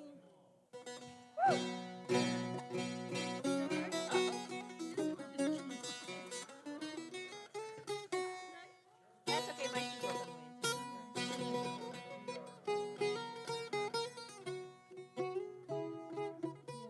Yeah, we should be where they want, right? We should be where they want. So I'll spike hers right now.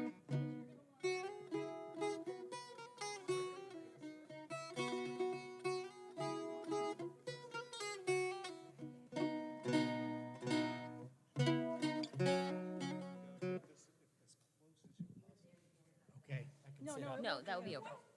Is this on? This is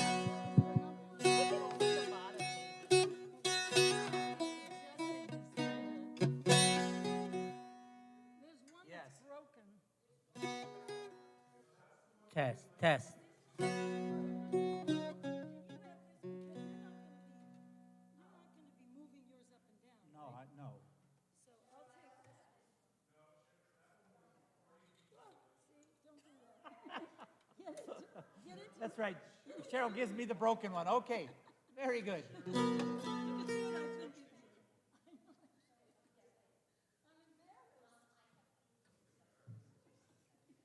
Cheryl gave me the broken music stand. Okay, she says, Malone, can we have these good ones and I'll give you this real shitty one? Malone can handle it. All right, so this would be here and then come out. All right. Well, this one's probably gonna have to be adjusted too. I want them centered. Yes, but they have no, yes, do this. They have to do this. One is Kermit and one is Julian. So, yeah, but you want them symmetrical. Yeah,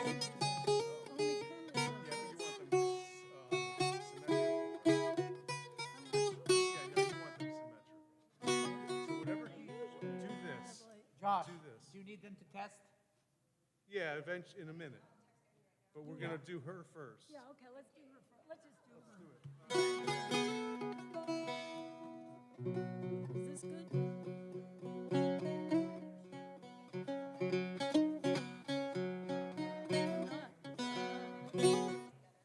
Pardon me? I can read Oh, it. that's okay. She has a few minutes. Nervously look at the words. I can pretty much do it. Yeah, but I'm gonna take it because it's like a security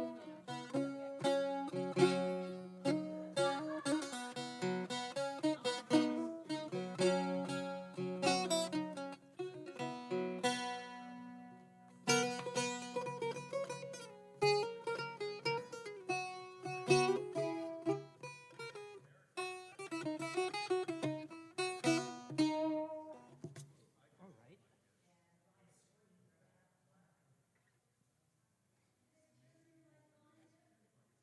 I don't know. I can't tell if it's like. Hello, hello. I guess it is on. It's hard to, it's very subtle, but it's okay. I don't.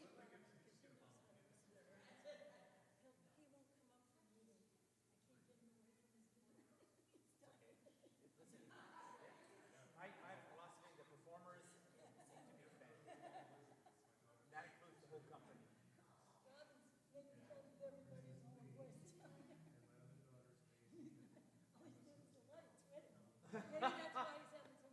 Well, you know what? It's part of me.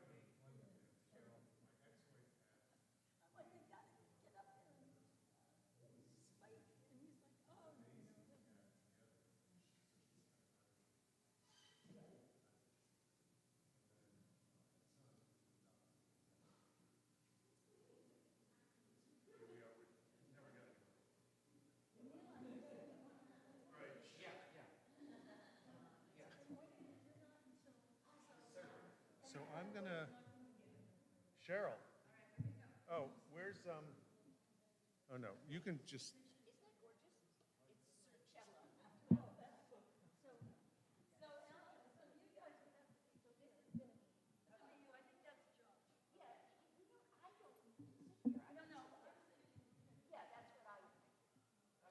Cheryl? Just tell me if. No, you got one husband. So don't worry about the height right now, but all we need to know is that, so he needs to be able to go like this without touching him. Is that correct? No, but we want that, it's got to stay. What do you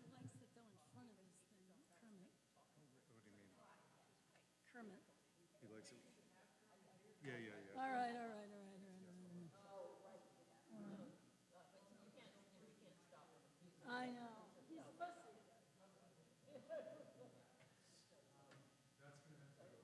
More over, huh?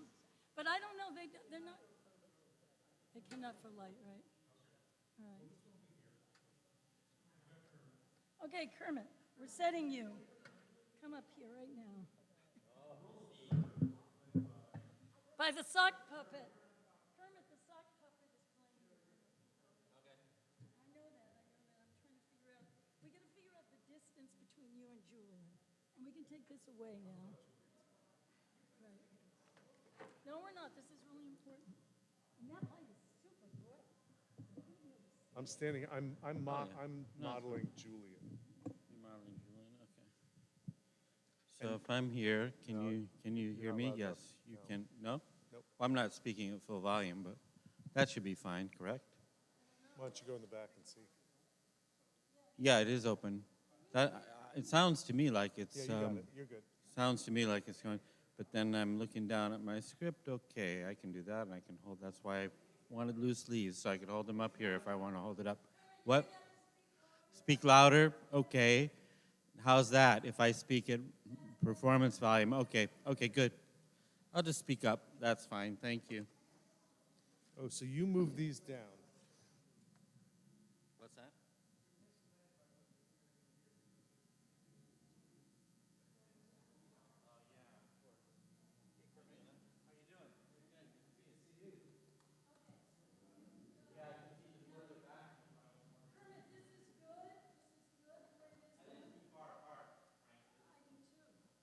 Oh, because you.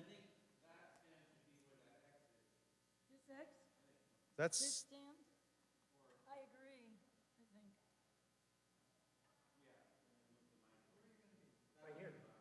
That's good? That's about right. Okay. That's about right. Yeah. All right. But you're now on Stephanie's X. Oh. Look it up. No, that's not Stephanie. That's Stephanie. Oh, Mike, it's her mic. Mike, right? Okay, Kermit.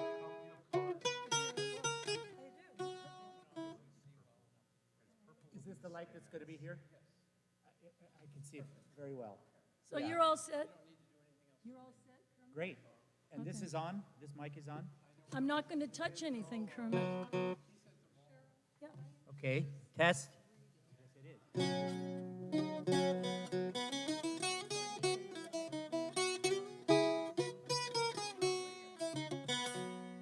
Yes. What? You're going to introduce in the beginning. The instrument? Great.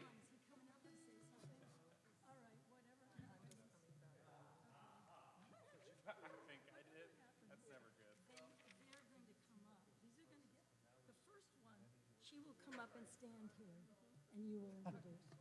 The next ones, things will change. Got to have a crisis. They will come up and stand. Yeah, but they'll, once they're in place, you introduce each time.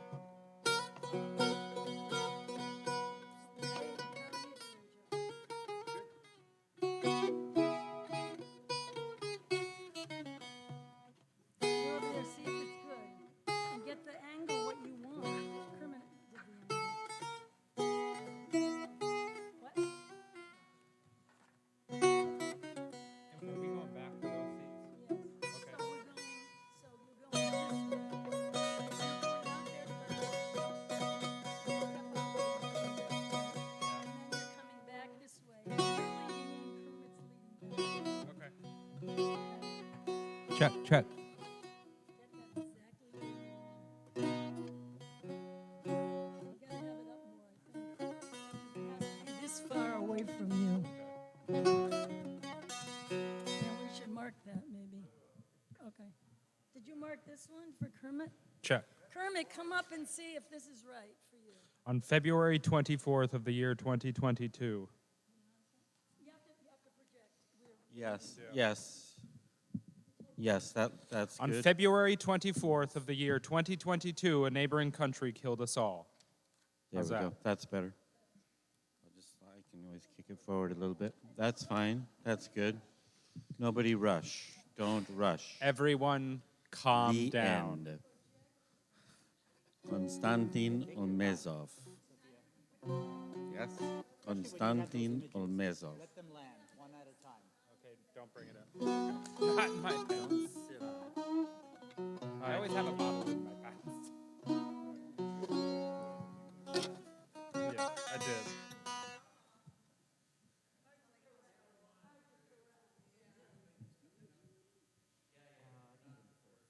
Certainly. So then we have to.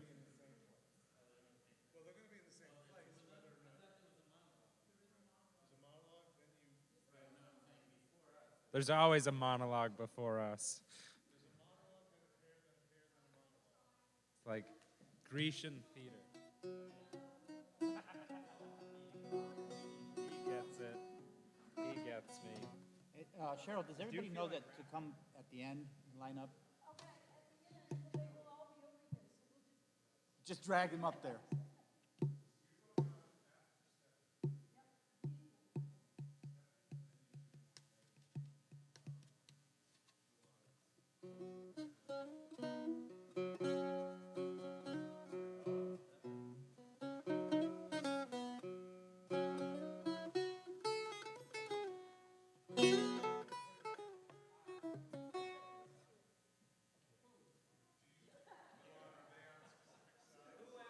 They are. Yes. You guys just kind of test it out a little bit. Yes, I am. Don't move it. They told me to have it at least. Okay, I guess it's fine. Okay. If we can keep them in the same position as they were for these two guys. Oh, okay, yeah. Yeah, you need to.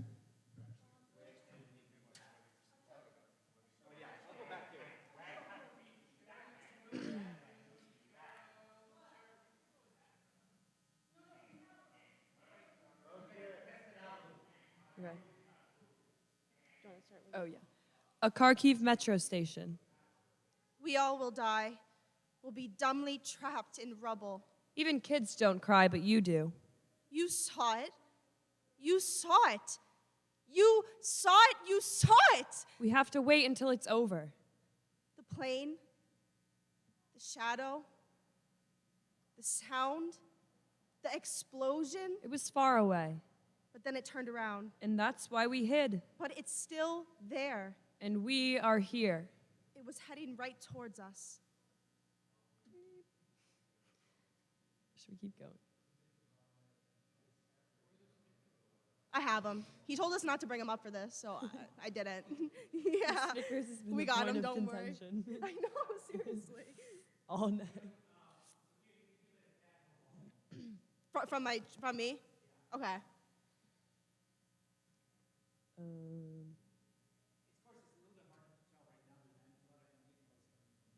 Yeah.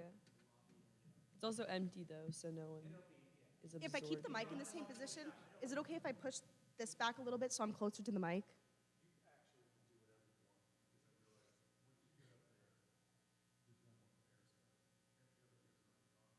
I can move it. Oh, okay. Okay, cool. Cool. Yeah.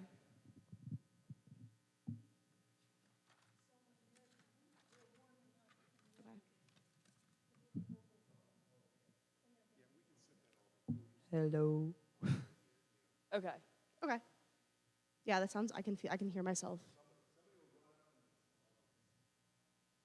Let's just go up. Could you hear it though? Okay. Okay. Yeah. Okay. It's more like looking down. Well, that time I guess I was leaning for the mic.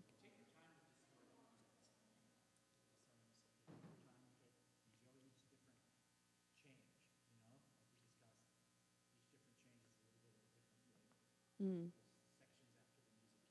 Yeah. Okay. Also, I forgot, do you play before I say a Kharkiv metro station?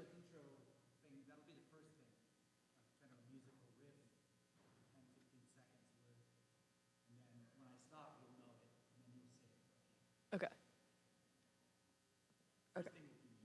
Okay. Okay. Yeah, I think it might be better if I put it a little further out. Yeah, that's better. So weird. I can hear my. It's so crazy how you really do have to be so close. Marty, do you have the phone? The other microphone? Hi.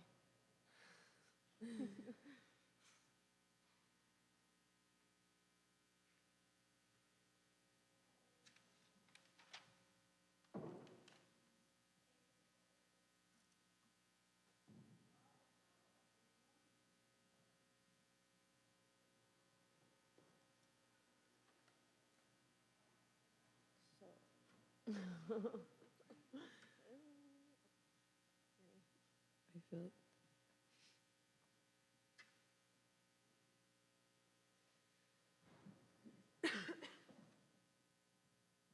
Okay.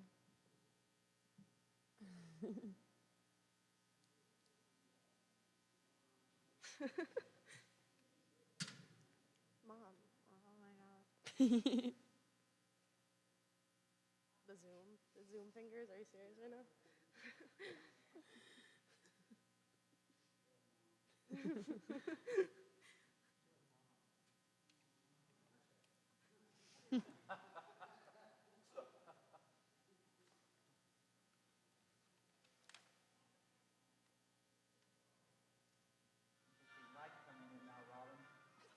Your phone. I was like, whoa. It's coming from my mouth. Are you gonna read with them? Am I reading with them? No, I mean, are you doing anything else with them right now? No.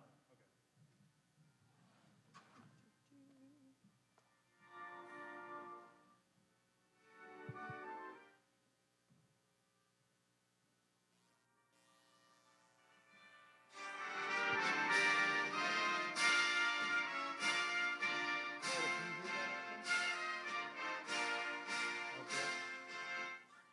more than now.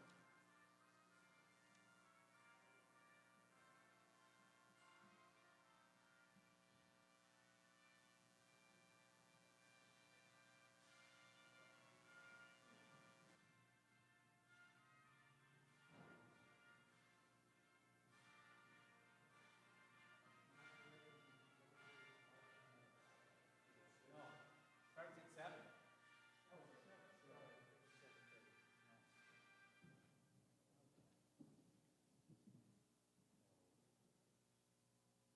Marsha, you have everybody's names down?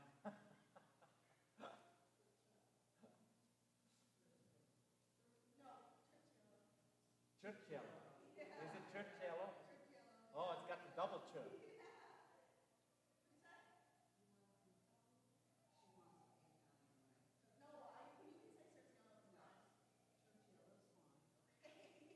That's what happens when your mom is in the She's going to veto you.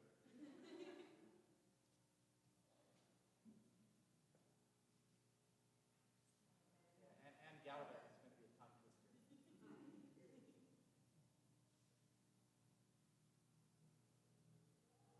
around the street.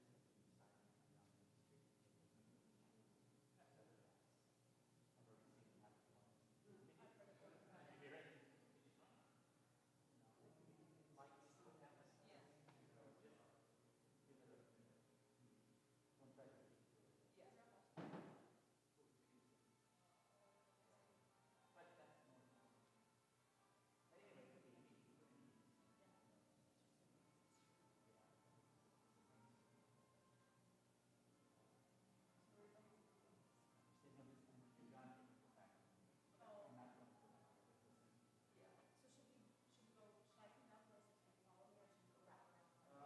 No, because you're going to step out and take a bow, so you should go first.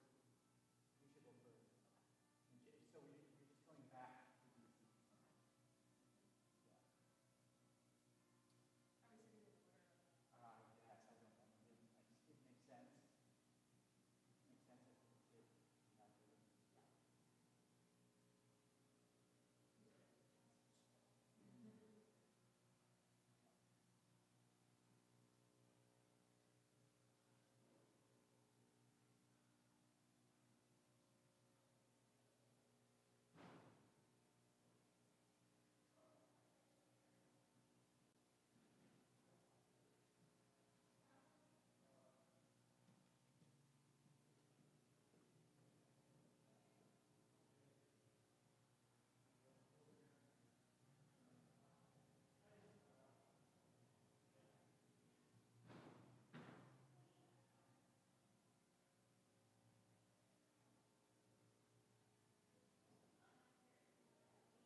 Yeah.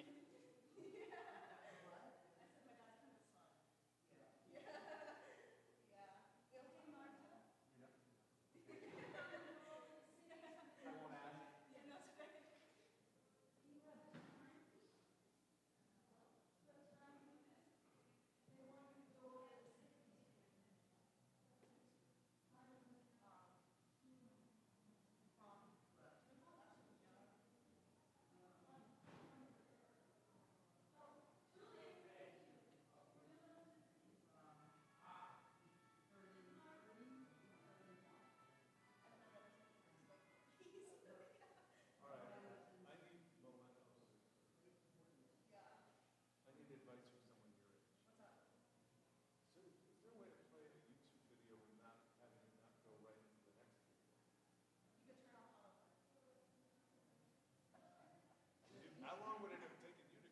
wouldn't have known. The next question, where's Arnold? Visit.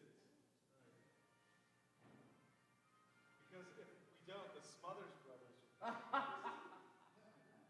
great. That would be quite a transition. That would be, you know, and people will go, wow, that's a whole transition. That was really curious of those guys.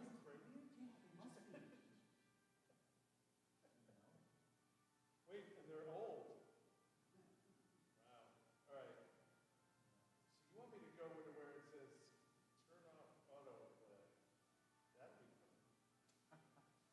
That might take you a few minutes to figure out. Well. Did you find it?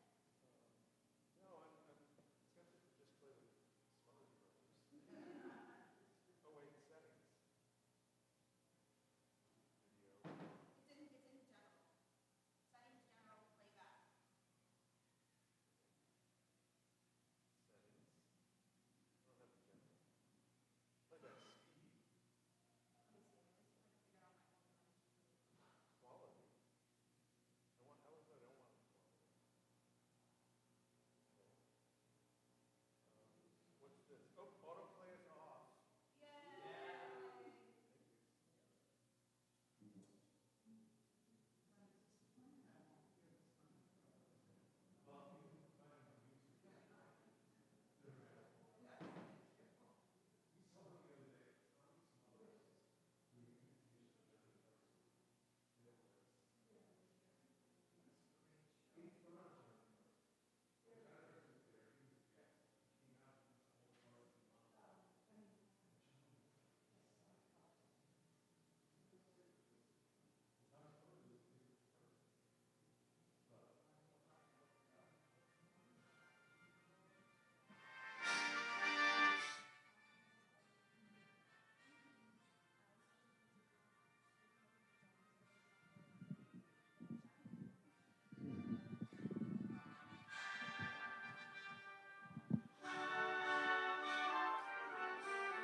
Autoplay is off.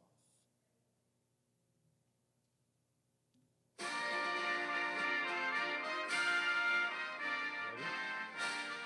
Okay, can you hear me? You can hear me and over the music? Okay, thank you.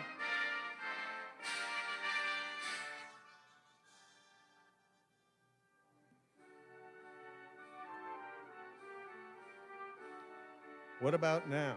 Is that better? Okay, I'm going to keep talking. Should I do like the Gettysburg Address or something like that? Like 7 years ago, there was a town in Massachusetts called Northampton. That's good? Thank you.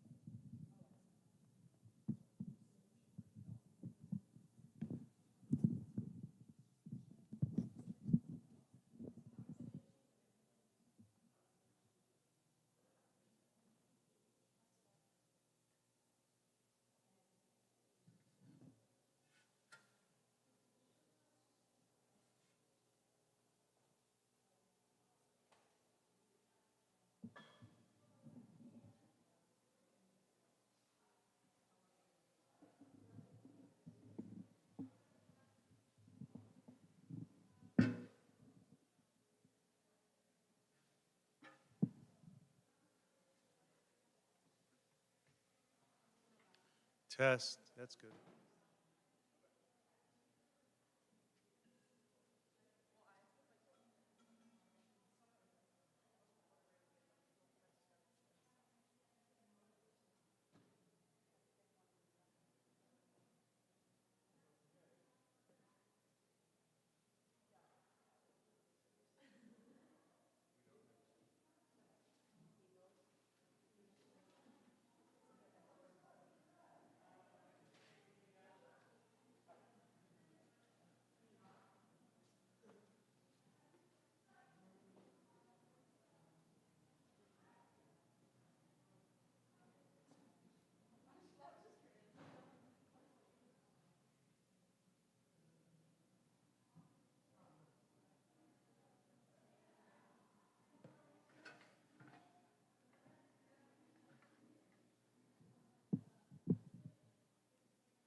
Boo.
Hello, good evening. For those of you who are just joining us for the third segment, the literary segment of this mini festival, a warm welcome. A warm welcome to all who are just joining us. And of course, I hope that those who came earlier had a wonderful respite dinner downstairs. Thank you again for attending, for showing interest in the issues confronting Ukraine, and for supporting Ukrainian culture. I'd like to say a few words about John Friedman, who is the director of the Ukrainian Hope Initiative, that is a global project of play readings sponsored by the Center for International Theater Development based in Baltimore. He is also the translator, editor of the 4 pieces that we will hear. He's an American writer, theater critic, and of course translator who spent 30 years working in Russia as the Moscow Times theater critic. And he now has translated over 100 plays, of which productions have been mounted on 5 continents. So thanks to his good efforts, we get to share some of this. The first play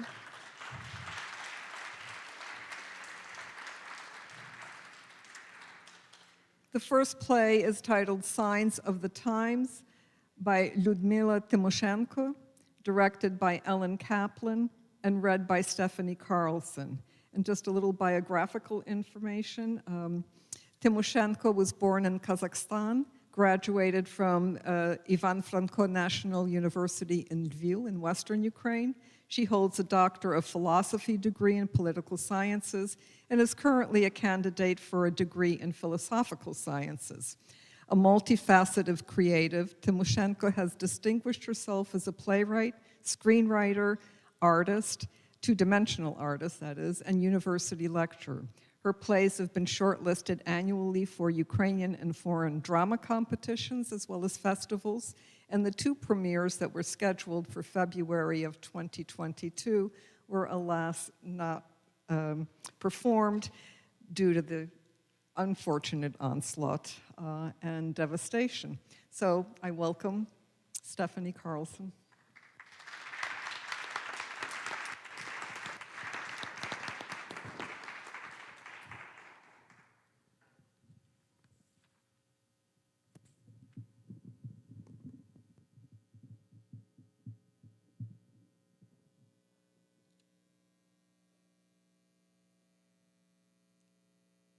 On the 1st of February, 2022, my friend Katya Penkova's kitty cat, Margosha, was stolen.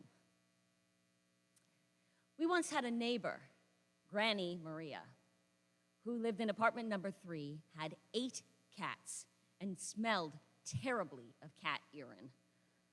Maria's cats were an unsightly bunch, but Maria loved them.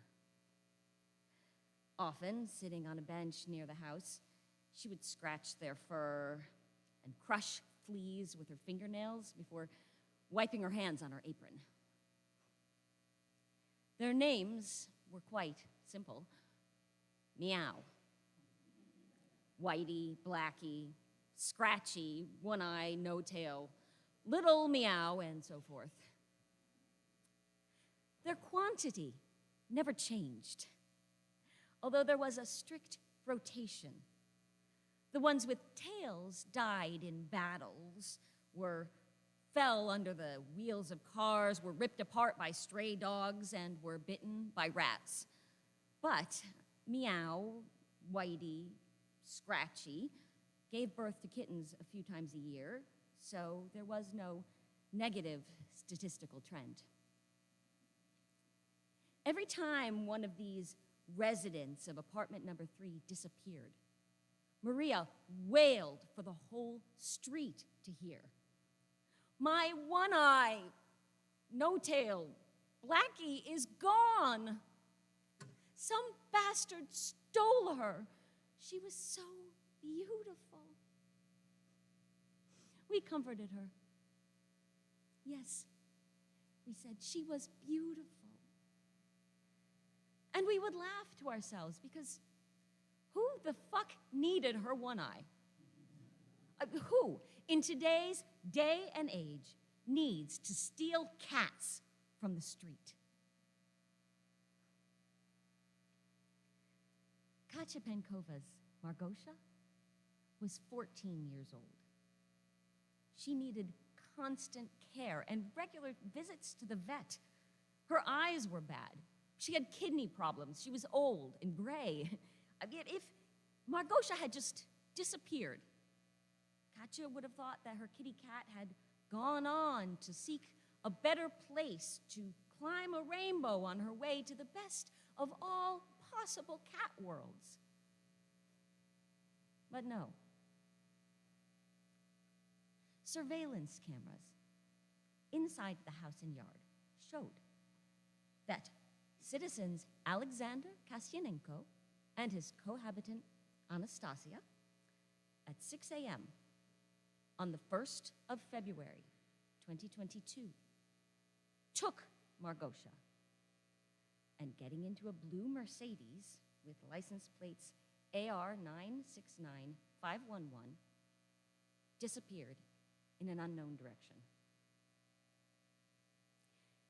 They rented an apartment in this building, so the landlord had copies of their passports.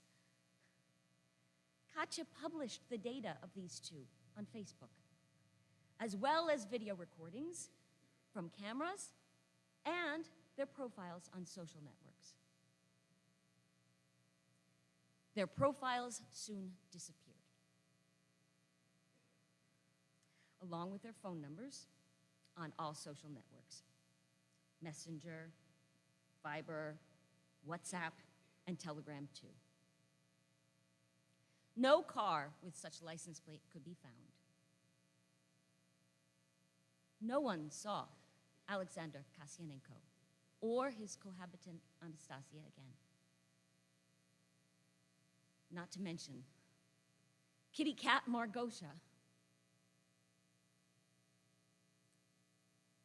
I watch the video of a 30-year-old woman walking down the stairs, passing by the elevator, an old cat resting on her bosom.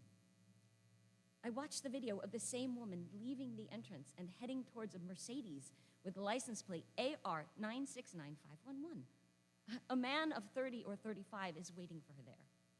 He opens the trunk and shifts something around. The woman with the cat on her bosom gets into the car. The man then sits behind the wheel.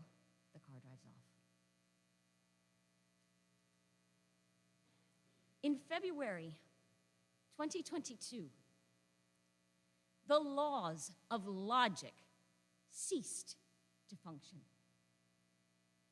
It finally became clear that the notion of the eyewitness, as in proof of facts, died irretrievably. It disappeared into space and time, ceased its existence, disappeared into thin air. From now on, anyone can do anything to anyone and will never have to answer for it. You can shoot down a Boeing 777, burn down a house filled with people, or rape an 8-month-old child with a spoon. The absurdity of abducting old Margosha, who was needed by no one but Katya Penkova, loved by none. But Katya Penkova is just one of those signs of the time that lead us into a maelstrom with its bottom blown out.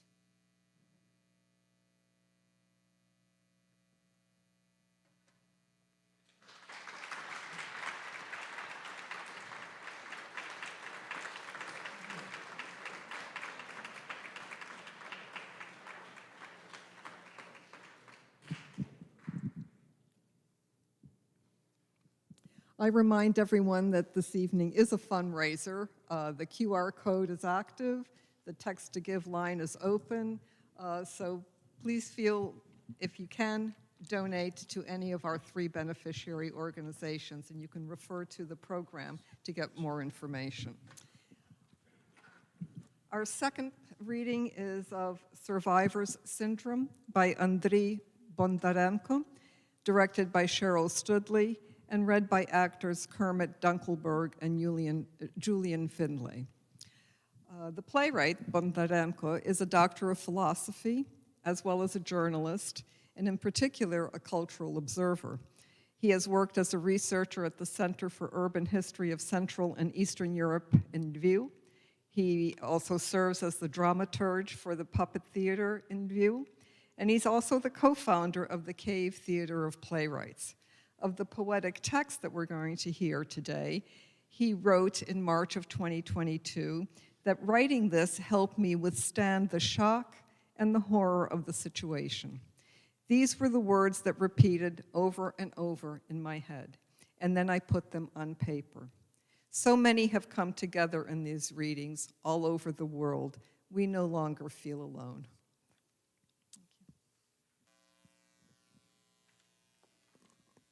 The end. Every one of us was killed already that morning. We are no longer what we were then. We died. On February 24th of the year 2022, a neighboring country killed us all. The old world went up in flames and smoke, splintered and disintegrated. Hundreds, thousands, millions of our worlds disappeared, destroyed forever, irreversibly. That week, I had decided to go on a date. Winter was coming to an end, but it was still gray and cold. I wanted finally to change something. We made the date for the day after tomorrow, February 24th, the year of 2022. We were to meet in the center of town, sit at a cafe, walk the streets. That day, the day after tomorrow, never came. Something else entirely came about that day and ruined it. You think you want to go for a walk. There was no city in which to meet and have a coffee. There was no more streets. Something else entirely happened. Other lives of other people now. We'll have to become acquainted again, set a new date, meet at another time. Everything will have to be reassembled piece by piece, and the pieces themselves will be completely new. But when will that be? Who will I be? Who will we be? Where will we be? What will our purpose be? The apocalypse has come. Everything that was is no longer. What remained were vestiges, shadows.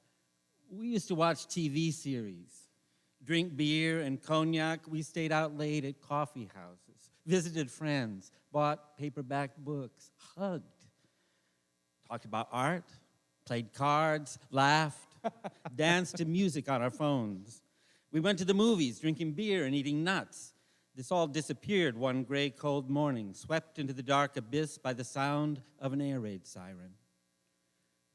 This is how worlds disappear.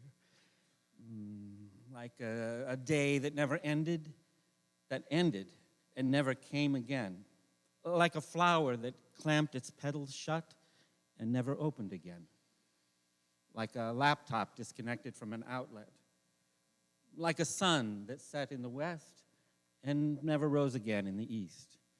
Like a man stabbed in the heart from behind. This is how worlds disappear, like a light bulb going out, like water draining from a bath, like eyes being shut on a dead man's corpse. Our world was no better than a light bulb, just as fragile and finite. Well, that's how it turned out. Our world was imperfect. It was alive. It was killed. The apocalypse now has come. There is no fear. He whom we feared is now long gone. Traces, remains, shadows. We have retreated to another side, an Atlantis beneath the surface of the sea. We still see it, but the image grows weaker. Our life now is a graveyard of all the plans, desires, and aspirations that we had before February 24th in the year of 2022. We now live in a world in which our world no longer exists. Well, how can that be? It just is. That happens too. Forests through which we used to wander are filled with mines and devastated by tanks. Bridges We used to visit our relatives are destroyed, our relatives are dead or gone crazy. Friends are held captive in captured cities or have left for where they never had any intention of going. Theaters are bombed to dust. Theater actors guard checkpoints with machine guns in hand. What kind of world is this? This is a world of war. And what is war? It is something that cannot be, ever. But it is. How can that be? It cannot be. We live in a world that cannot be. What could not happen has happened. What the unspeakable has happened. The unreal has happened. Are we alive at all? We who survived. Who am I now? How did I survive those first days? I remember little. Those days are already buried under some big, impenetrable pillow. All we did was wave our arms as if they were wings so as not to fall into the abyss that our lives had become. It turned out we had wings, those of us whom we now have become. I still don't understand. Where are we? We are in different places at the same time, like ghosts, like foggy clouds. We fly wherever our thoughts lead us, to where our friends, family, and loved ones now sit in basements, shuddering from rocket attacks or just frozen in fear for someone's life. We now hover over all of Ukraine like ghosts. Our bodies obediently remain where we left them. We are only half of our bodies, or a third. We are carried here and there by the invisible winds of war. Our bodies are like children. We command them to be polite and obey their elders. Sit still, hold this backpack with documents, carry us onward until our thoughts and souls carry us to those who are dying beneath the bombs. Where are we?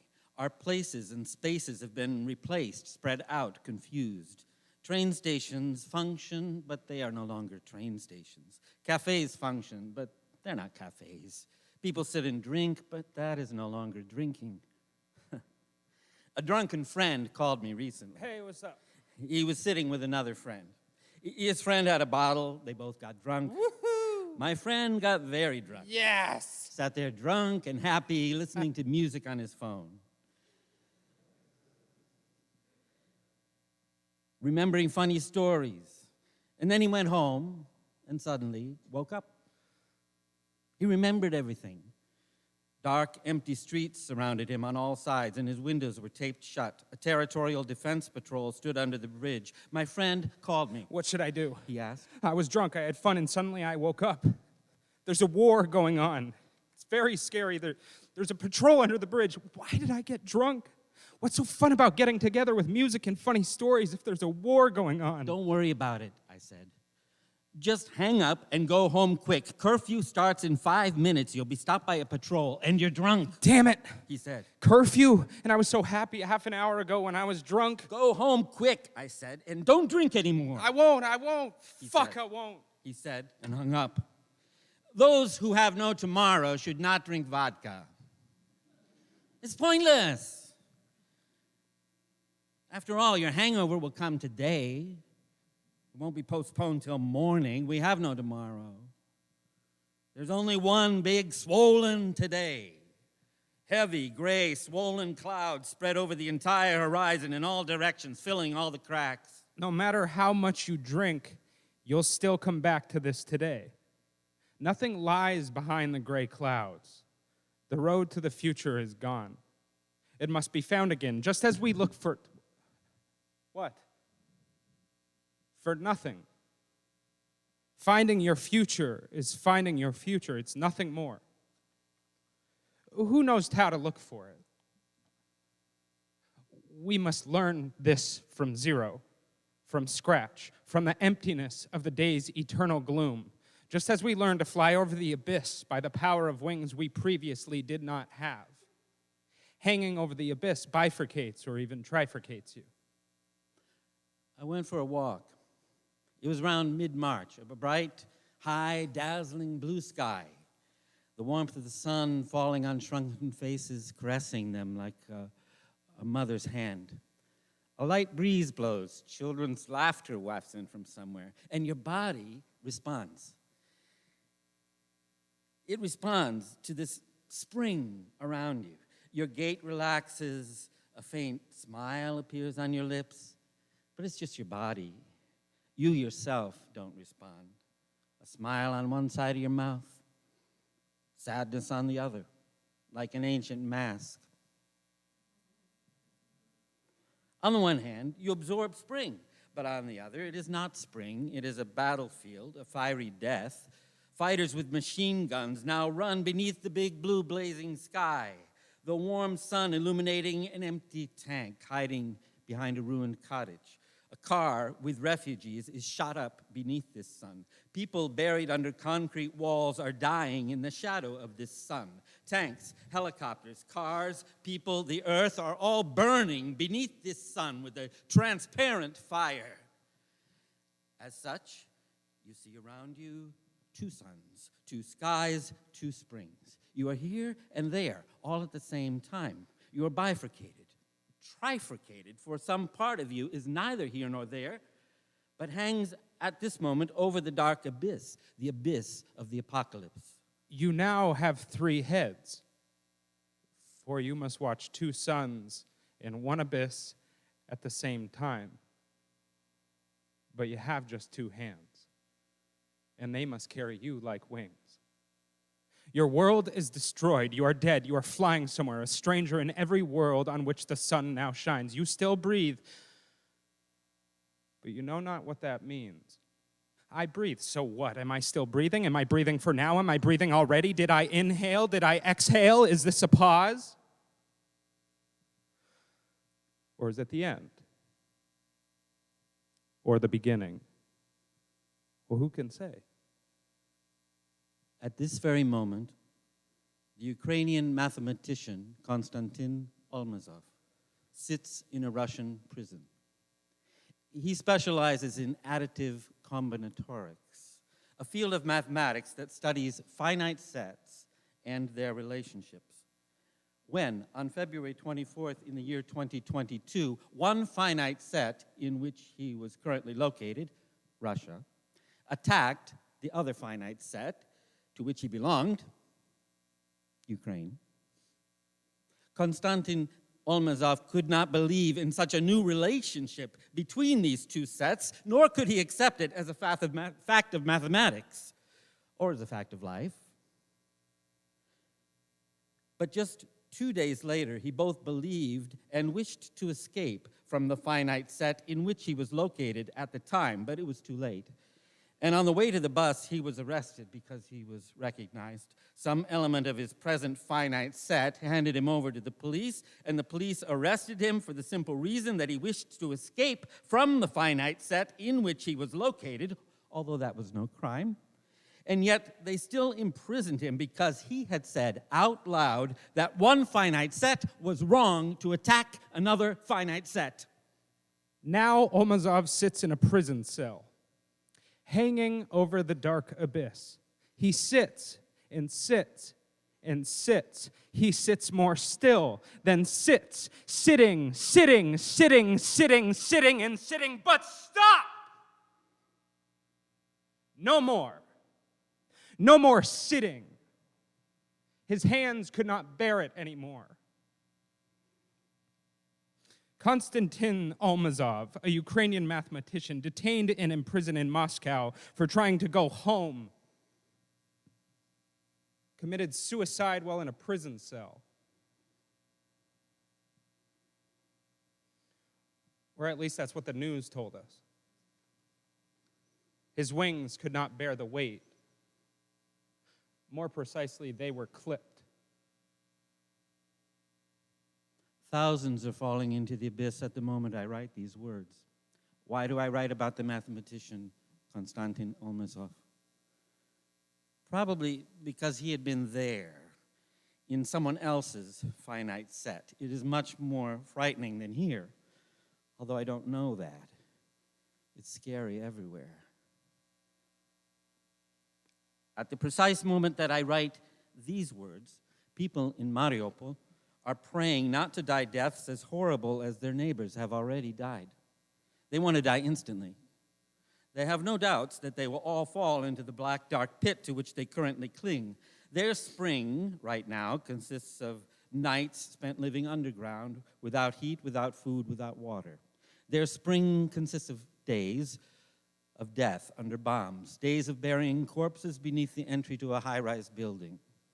The apocalypse continues. The apocalypse is constant. Apocalypse now, today, already. There is no tomorrow. My world is gone. I have no sense of life. I'm carried away by an invisible wind. My body is as obedient as that of a child sitting in a safe space in a basement or between two load-bearing walls carrying a backpack with documents and money.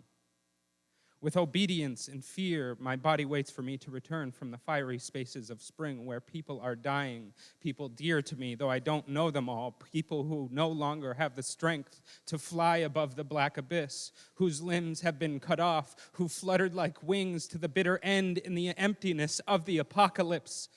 But arms and hands are not wings. Why do I go back? Why do I still see the sky in spring? Why do I hear the air raid alarm and go outside to buy bread, cabbage, and tomato paste? Why does the sun still caress me like my mother's warm hand on my face? Why does the right side of my mouth rise in a strange half smile? I have no idea. This is a strange thing, one of those things that is already happening in the apocalypse. For example, no longer are there kilometers between Lviv and Mariupol, 1,250 kilometers. There are corpses. The distance between Lviv and Mariupol is 1,250 corpses of civilians, and that is only according to official statistics today, which always underestimate everything, so as not to tease the apocalypse, so as not to look it in the eye. In fact, there are many more corpses. We understand that perfectly well, but I do not tell that to my body, which obediently sits where I tell it to sit. The body does not need to know everything. Let it think it is alive. But I know a terrible secret. We are not alive. We are flying over an abyss, for our world was killed, and we are carried here and there by invisible winds blowing between life and death. I can move my body to where distances are still measured in kilometers, where it is still spring and not a fiery battlefield, but the hot winds will reach me there too. I shall see the dark abyss every time I close my eyes, even if I only blink for a second. My world is gone. Sleep, body, sleep. It's not easier for you. You truly suspect something. After all, you smile with just one corner of your mouth. You wake up every day at dawn because you hear the ghostly sound of a siren. You do not taste food. You fear blinking so as not to see the darkness. I do not tell you about it, dear body, so that you won't forget that you must breathe. For I have forgotten about that for a very long time. Because on February 24th of the year 2022, I found myself in a place where there is no air, where there is no atmosphere. It all had disappeared as if it had never existed. The sky went black as an abyss, even in daytime, let alone evening and night. The first and last panic attack in my life came when on the 4th day of the war, I returned home in the evening and looked up at the dark sky, and I did not see a sky there at all. How could a sky be there? Were there a sky there, Russian bombs and missiles could not fly through it. It would hold them back. But they do fly there, so there must be no sky. It is gone. No world, no sky. What could it cling to? There are no iron pillars, no green forests, no cherry orchards. I stopped, puzzled. My breathing stopped. I was bent low like grass, only my legs moved on, and in that way I did not fall, but I rolled on. When I rolled up to the wall of my house, my body began to breathe again, but I do not. This combination is not holds a certain magic for me. I repeated it over and over so that at least something will be. If you repeat is not 1,000 times, it is as if there is something there, at least some crumb of dust that you can hold on to. I love street sparrows and even pigeons. I feel a solidarity with them. If they live, so can I. If the sun shines for them, then maybe it does for me. Maybe I'll catch their sun if I don't have my own. Maybe their sky will cover me a little, just a little. Sparrow sky, cover me and all those I love. Think about and remember all who fly with me into the black abyss. We are like those sparrows. We fly, although we do not know how. We are like those sparrows. We die by the thousands, in the dust and ashes, homeless, restless. Sparrow sky. Memories of those who were and died still swirl about me like dust, but there are fewer and fewer of them. I don't remember living the first 3 days of the war, an impenetrable pillow. That is, I know how. I sat in front of a laptop screen, unable to break away from the news. I posted hysterical appeals on Facebook. I called people. I questioned and passed on important information, forced myself to fall asleep, listened to the siren at dawn, started to read, and immediately threw the book away. Experience, despair, and love. I know it all, but I do not remember it. What about who I was before the war? I know him, but I don't remember him. All I know is that it was someone else. He went to the bathroom differently, lived in my house differently, spoke differently, looked out the window differently. He was and he disappeared. God be with him. I haven't time for him now.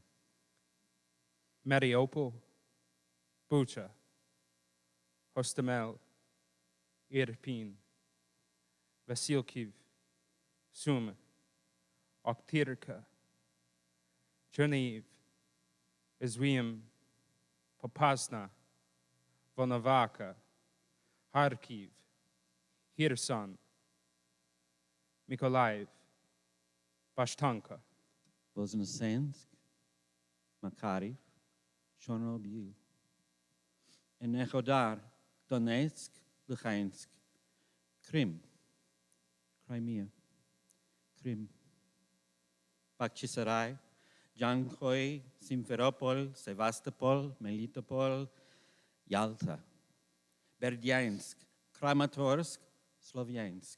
These are the words I remember now, which I will not forget. I will not forget anything or anyone, nothing and no one, nothing that happened in the dark and in the fire. This is my sole bridge across the abyss now and without me already. Therefore, yes, I whisper these words before bed. Mariupol, Bucha, Hostomel, Irpin, Vasilkiv, Sumy, Oktirka, Chernihiv, Izvium, Popasna, Volnovakha, Kharkiv, Kherson, Mykolaiv, Bakhmut. These are word cities. In them live all the people who have died, who disappeared, who were left homeless. This is my geography now. I do not know what will happen next. I know nothing, as my friends the street sparrows know nothing. But I am sure of one thing. We will forget nothing. Nothing that happened, ever. We shall remember to the depths of our bones and blood until we're calloused and full of holes, to the sparrow sky. As those remember who have nothing but this is to remember, from whom everything else was taken away. Thus shall we traipse through the apocalypse now. This is not a memory of us who came before, of those who lived, died, and perished with the old world. God be with them. It is a memory of wings, love, fearlessness, and burning pain. It is the memory of what happened when there was nothing left, when we were ghosts, when the dead were alive and the living were dead. The memory is what we are now. To hold it, we must build a new world. And we will build it, and there will be a new sky over it. We shall remember everyone killed, every house destroyed, every street destroyed, every motionless face. We shall watch TV series, drink beer and cognac, sit late into the night at coffee houses. We shall visit friends, buy paperback books, hug each other, talk about art, play cards. We laugh, dance to music on our phones, go to the movies, and drink beer with nuts. But before that, I'm going to go on a date. Before that, I'm going to go on a date. And it will not be me, not the one who survives. It will be the one who will live, who will remember, who will love, who ultimately will despair.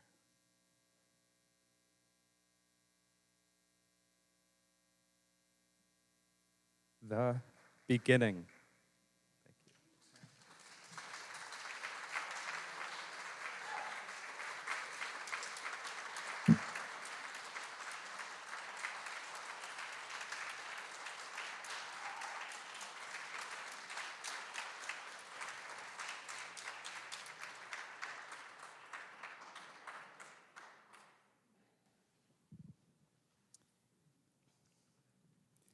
Next, we have Tonya, Asa, and a Plane by Nina Zakhozenko, directed by Milan Dragicevic, and read by Sofia Cerciello and Anne Gallivan. Zakhozenko is a playwright, translator, and theater maker from Kyiv who is currently living in Lviv. She has served as a dramaturg for the New Theater in Pechersk, as well as the digital artist for numerous productions in Kyiv. Her plays have been performed in festivals throughout Ukraine, and her short stories describing life in Ukraine in the first months of the war have been included in the collection entitled Me, War, and Plastic Grenade, and have been embedded in stage performances throughout Europe.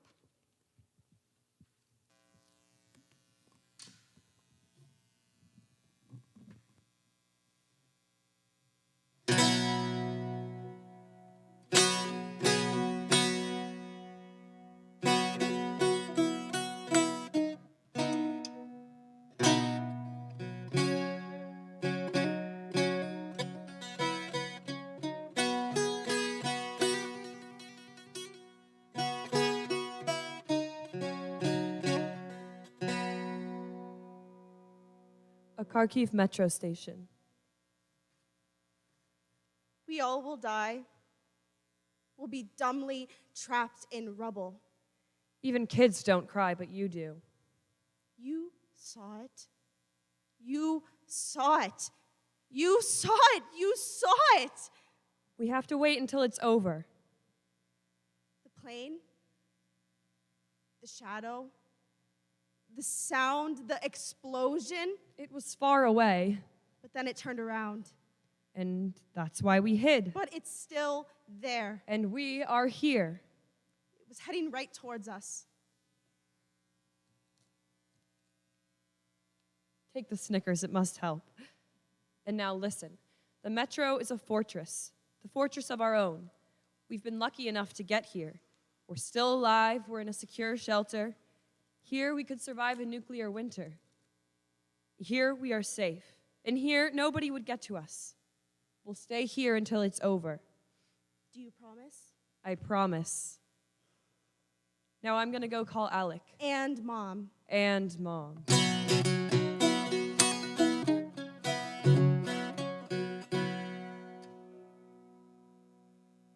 The silence. It's so weird. When you go outside, you hear everything. An engine roar, a gasp of wind. People scream, "Hurry up here!" An air raid siren. Where is Auntie Louita? She's already downstairs. Doors slam, artillery shells whistle. Bombs explode, debris cracks. TV news reports that once again the city is under shelling. But it's all quiet here. Only people keep landing. Their gurgling is barely audible, so the words are soundless. People shuffle their feet and nestle, trying to keep warm. Time is measured in steps of a station attendant. What is going on outside? Are there any people left? Do the wounded moan? Do tanks rumble? Does a plane fly? Like a massive owl chasing after its prey. And we are like mice, hiding in burrows, afraid of making the slightest noise. Just not to expose ourselves.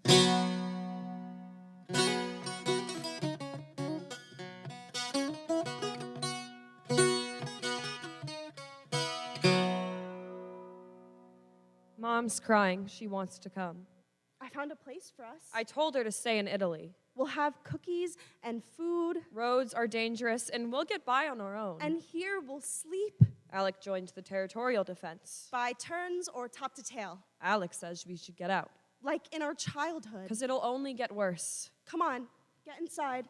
Tomorrow we will think about it. Damn, because it's cold. Let me hug you. Is it warmer now? Yep, a bit. I told you. A proper winter coat must cloak one's ass. I never thought I'd be forced to live underground. Tonya, let's go. We have to brush our teeth. I didn't take a... People have brought everything. What people? Zombie apocalypse has been canceled. There are people outside. And they brought us toothbrushes? Apparently. I think I caught a cold. My whole body aches. I had a dream that I forgot a flashlight. Grad rockets are striking on our block, and we're rushing to the shelter, and I'm thinking, if electricity is cut off, I'll need a flashlight. But I don't have one. There was a flashlight at the Epicenter shopping mall, and a black and yellow flashlight on batteries. 230 hryvnias and 20 hryvnias for the batteries. You'd be yelling at me if I didn't buy it. So I'm rushing to the Epicenter, and I see people carrying full trays. The Epicenter being grabbed out. I must make it. But I'm running so slow. And I notice a dot. A black dot in the sky. And my feet are like cotton wool, and the dot is growing. It's a plane. It's roaring. It's flying too low, 10 meters above the city. And I fall down, and I am walloped. I press my ear to the ground, and I hear voices there underneath. They're laughing and listening to music, and I'm outside, and I can't reach them. And I hear the bomb drop off the suspension. Then I wake up. May I not brush my teeth?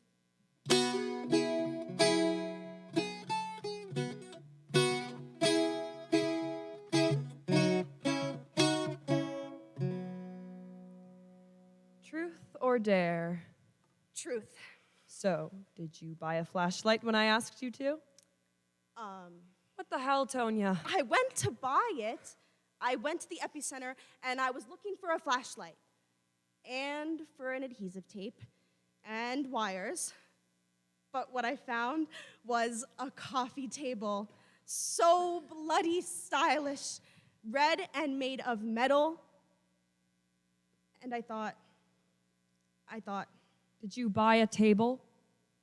deliveries tomorrow. Truth or dare? Truth. Have you gotten on with Alec? Well, once. In our apartment? We couldn't help it. On our couch? I will never sit on it again. We were in the kitchen. You are such a slut.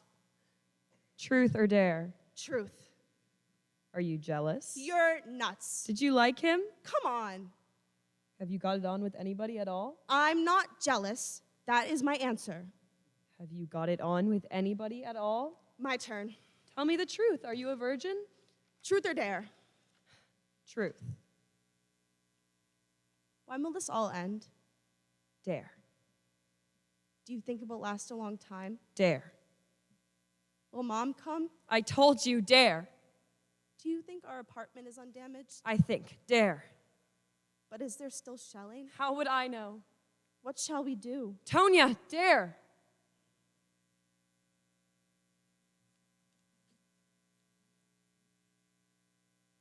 Where have you been? Sorry, you were sleeping. Where have you been? I went out to the city. We agreed to stick together. We do.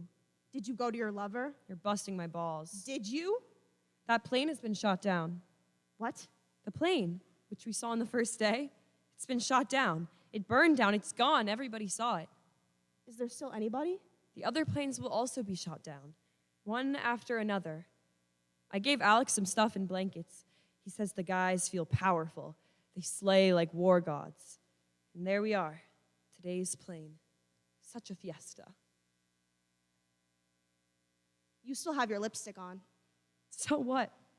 I thought you wouldn't come back. I thought you were dead. I imagined how I would collect your body parts, and you know the sight of blood makes me feel sick.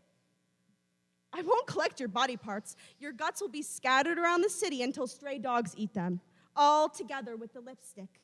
I've warned you. Thank you kindly. I thought you were dead. I just can't sit like this doing nothing. You just can't be without your Alec. When was the last time you looked in the mirror? Why should I look in the mirror?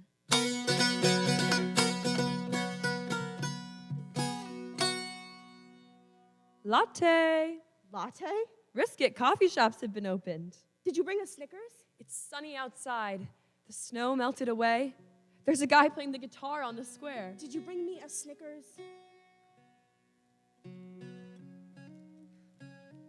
Did you hear? The guitar. Monuments are being covered with sandbags. Did you come over to our home? Take it. Oh my God, at last. Everyone's staring at you. Oh, I couldn't care less. Alex says we should get out. If Alex says so. We cannot live in the metro. People are living. People are leaving the city. The railway station's open. If you're afraid of living in Ukraine, let's go to Italy. Outside there are bombs. So many people have already left. And shattered window glass. People will help us. People will die under debris. We'll go to Mom. People queuing for bread are shot to death. Evacuation trains continue to run. Without any warning, they shoot from the sky. That plane was shot down. There will be another one. I can't go on like this. I can't go down here anymore. It's a half-life. And for what? It's sunny outside. It's spring. We can still go away. Without Alec, just the two of us. We can live here as well. No, we can't. You said that we would stay in here until it's all over. And what if it won't be over? What do you mean it won't be all over?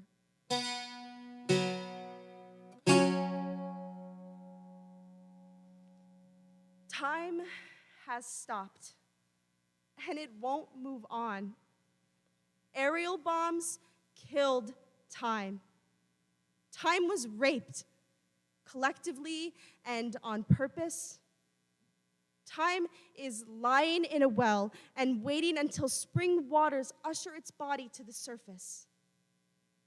But spring waters don't flow because time ceased to exist. There is no more spring and no more water to flow, no more sun to rise and go down. There is an endless February, and we're all in it. Children are no longer able to walk. They're forgetting words, and they cling to their mothers as if they want to return to the womb. But there is no way back, no way forward. It is endless now. And that damn plane is circling and circling and circling endlessly, though it was shot down a long time ago. But it's still there in the sky above us. The sun of the new world.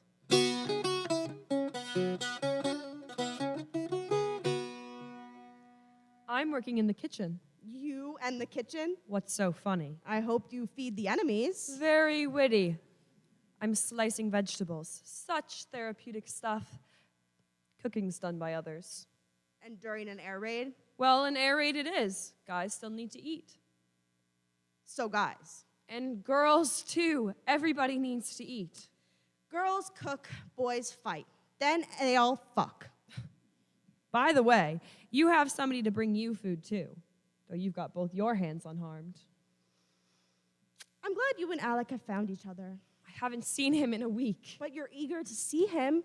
You'll cook some borscht and set off. An outstanding volunteer from the kitchen front. This is all because of him, isn't it? You do know how to screw things up. Before we used to tell each other things like that. Before, you wouldn't act like a bitch.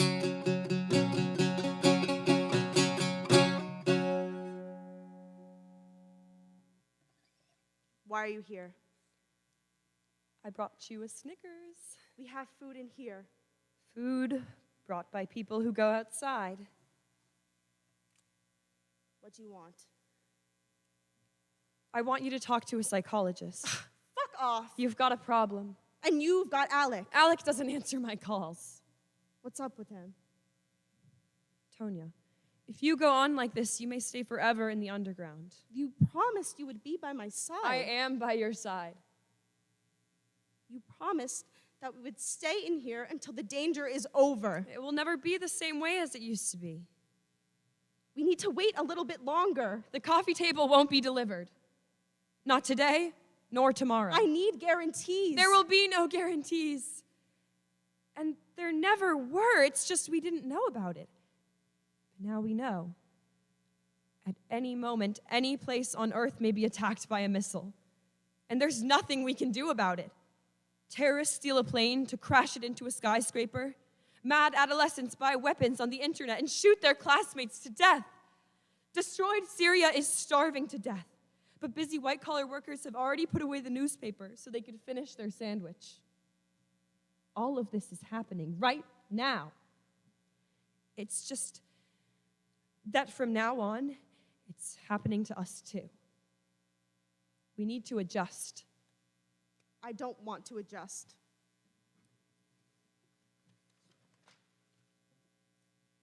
I'm leaving. Will you come over on Tuesday? No, I won't. On Wednesday? You're impossible. Will you bring me a Snickers?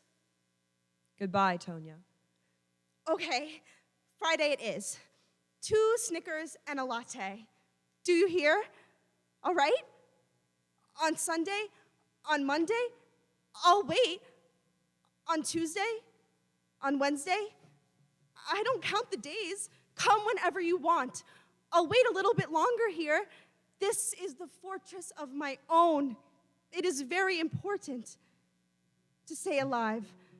I think Mom will be glad to hear that. Asya, listen. Call Mom. Tell her to come in here.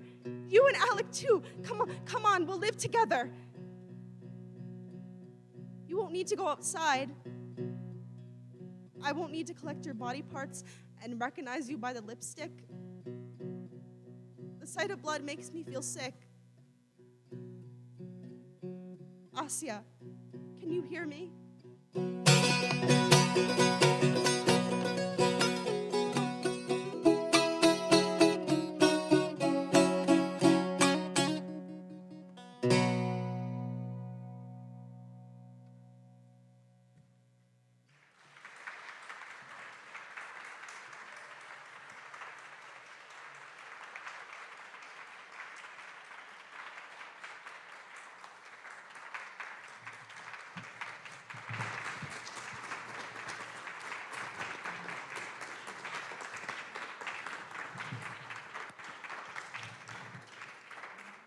We conclude this segment of the festival with 23, 24, 25 by Andriy Mai, read by Jay Golden. Mai is the director of the Cave State Drama Theater and a practitioner of documentary theater, which brings direct, non-censored speech to the stage, confronting thorny social issues with the dispassionate voice of news journalism. In February of 2022, Mai returned to his hometown of Kherson to care for his elderly mother and 7-year-old son, and soon found himself trapped in an occupied and ransacked city.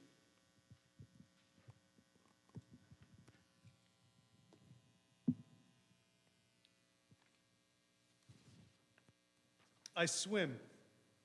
And as I do, I think about the fact that I'm surrounded by water. I'm in a pool. It is divided into 6 lanes, each of them 25 meters long, and nothing prevents me from moving.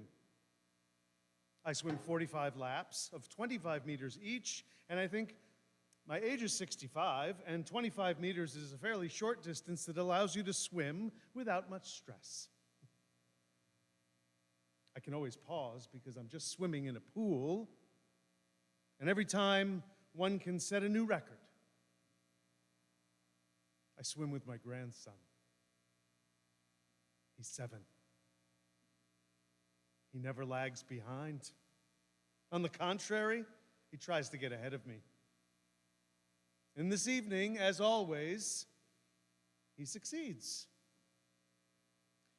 We believe we have set a new swimming record of 1,125 meters.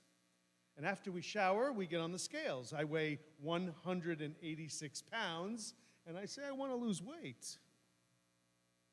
My grandson weighs 55 pounds, and he says he wants to gain weight because, considering his height, this is just too little. We have 7 minutes before the free bus departs, and we hurry to collect our things. We are home in 15 minutes. We eat dinner. We memorize Vladimir Sosura's poem, To Love Ukraine, and we play lotto and table hockey. And then we go to our rooms, and for the first time in a week, I fall asleep almost instantly. Succeeding in reading 35 pages of the book, House at the End of the World. It is February 23rd, 2022. I dream I meet my wife, who died 2 years ago, and her father is dissatisfied with something. I am guilty of something.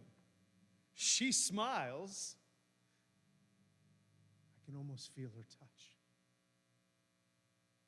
2 minutes later, I wake up. It is 7 a.m. The sun shines outside, and I hear the usual hum of the trolley bus passing by, and I decide to sleep another 30 minutes because my grandson's school starts at 8:30, and there is still time. I casually log onto Messenger, and I see a single message from my friend in Mykolaiv, a city 60 kilometers from here. Hey, what's your situation? I haven't slept since 5 a.m. Take care of yourself. I lie there and I do not move. I've been doing that all this week when I wake up. I lie there and I do not move. I listen to the sounds of the city. I listen to see if I can hear the trolley bus.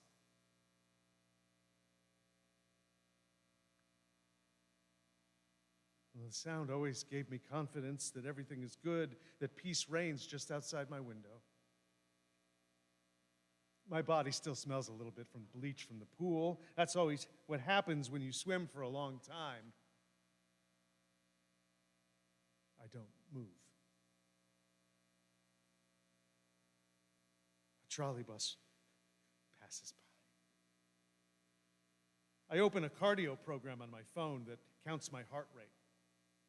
114 beats per minute. Well, but last week at the gym it was 146, and I think, well, I'm not worried. Last week, I went sleepless every night. I wrote Facebook posts to my Russian colleagues asking them, why are you silent? And they weakly replied, if you're so smart, give us the recipe for what we should do. And between the 16th and the 23rd of February, I received several emails from friends abroad, all of them suggesting I leave urgently, and they offered to let me stay in their homes and to live there as long as I needed. And in response, I shot videos in the playgrounds. I shot videos on the embankment, videos of soccer matches, and of the park where we would always go walking with my grandson and my mother from all the places where we feel comfortable and good, where our home is. Teresa wrote from Prague. almost every day asking if I was good. All's good. All's good. All's good. All's good. All's good. That's the standard response. 7 days. That's the refrain of war. I lie down again, I don't move, and I listen. And the trolley bus has passed. I receive a message from a mother in a school chat for parents. I don't want to cause panic, but will the children go to school today? A bell rings. It's an unexpected call from the grandmother of my grandson's classmate. She was once the deputy mayor. Andre, what do we do? They're bombing everywhere. What do we do? And I reply, well, go or stay, depending on how you answer this question, why am I here? The alarm goes off at 7:45 a.m., and my grandson, as always, runs happily to meet me. He always runs in the morning, gets under the covers so that we lie still with our arms around each other for 10 minutes before he goes to wash and he gets ready for school. And I make breakfast for my mother, who's almost paralyzed as she lies in the next room where she has been silent for 7 years with a stroke. Every day, yes, but not today. Grandpa, why are you still in bed? It's time for school. Unfortunately, there will be no school today. Why? I don't know what to say to my grandson. I remember yesterday's record of 1,125 meters, and I say, we must wait. I'm looking at a Buddha that I brought back from Sri Lanka in 2012. He's calm. He's standing by my bed, and I'm waiting for an answer.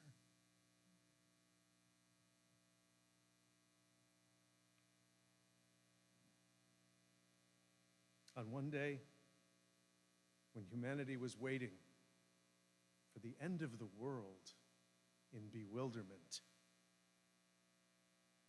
I sat by the ocean and I imagined a huge wave engulfing me. And on that day, I bought a Buddha. And he is silent. So I meditate on this tranquility and I wait. And there's no answer. I had my first rehearsal in Mykolaiv yesterday afternoon. I talked at length with teenagers about tolerance and building territories of trust. I suspect they didn't go to school today either. How do I tell my 7-year-old that the war has begun?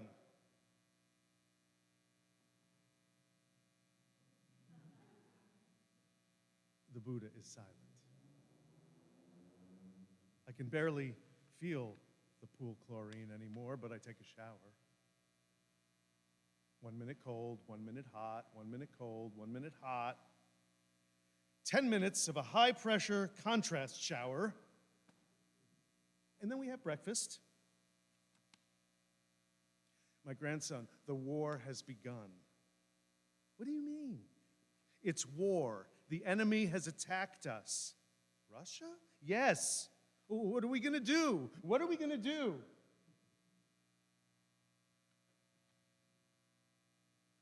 The Buddha is silent. He knows everything will pass,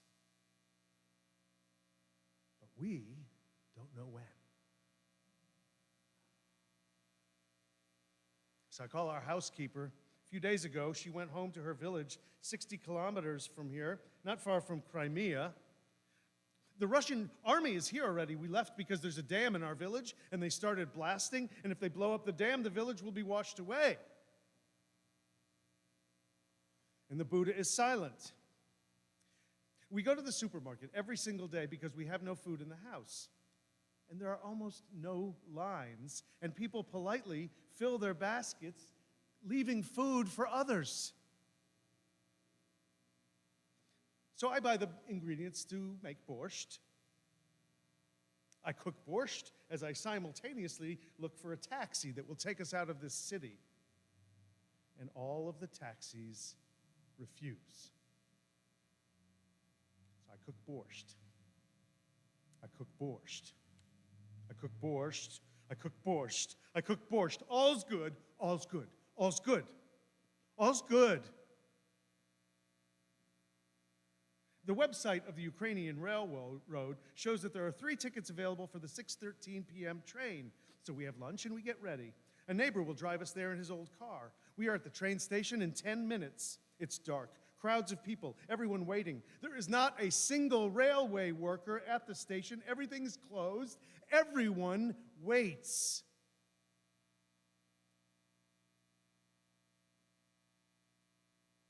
There's no train. There's no train at 8:15 p.m. There are explosions outside the city. The sky lights up with radiance. There's no taxi to take us home, so we just walk out on the road. 2 suitcases, 2 backpacks, my grandson, my mother in a wheelchair, and me.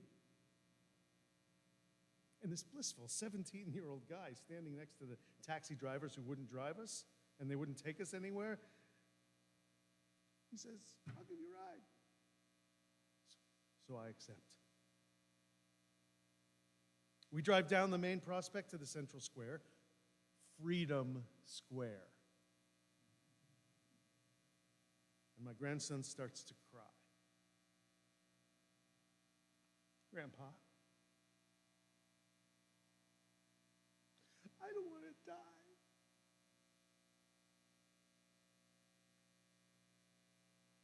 I'm just 7 years old."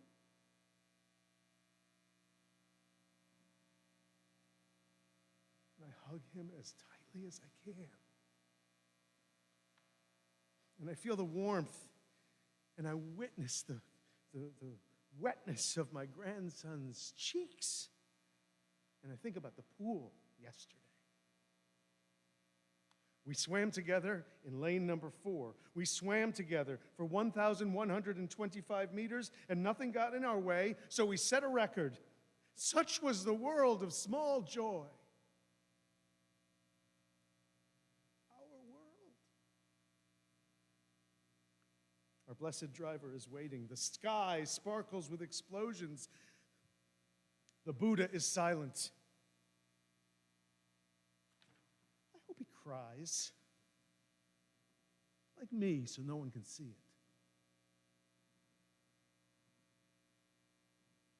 It's cozy in our bunker. Looks like a Ukrainian hut with illuminated windows, internet, light, and hot water in the bathrooms and in the kitchen.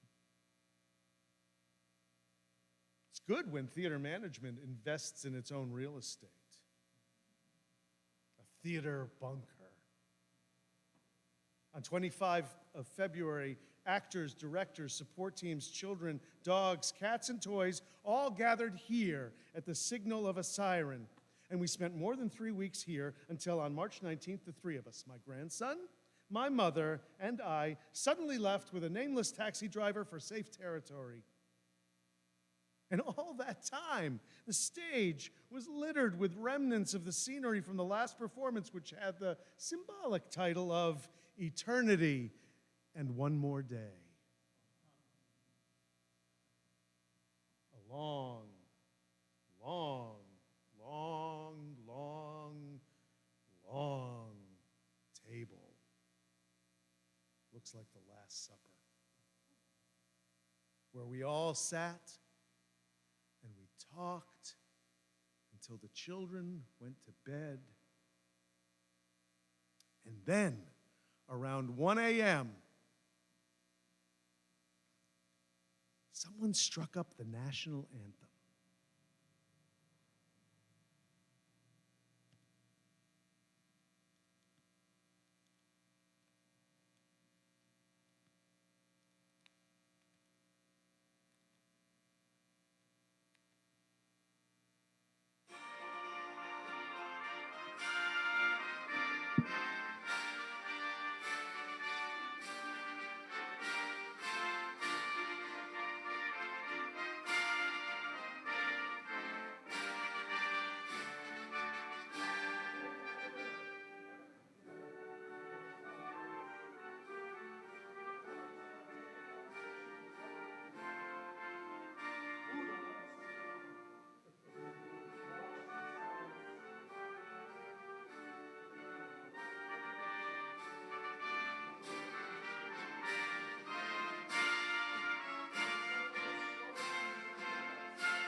So I can only add Slava Ukraini, Heroyam Slava. Thank you, everyone who's performed, for giving voice to these uniquely Ukrainian words. I'm happy to announce that we have, to this moment, raised over $4,370. So if you've learned something of interest, been moved by words, please share with your family, friends, colleagues, students. Our donation links are open for the next week or two, and we hope to actually reach a goal of $5,500. Thank you again, and I now give it to John.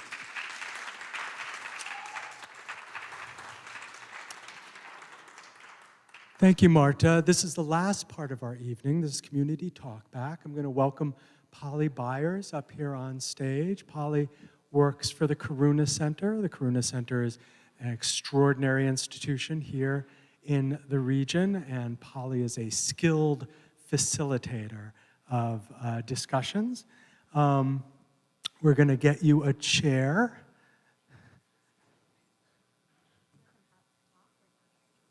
Probably down here is good. Yeah.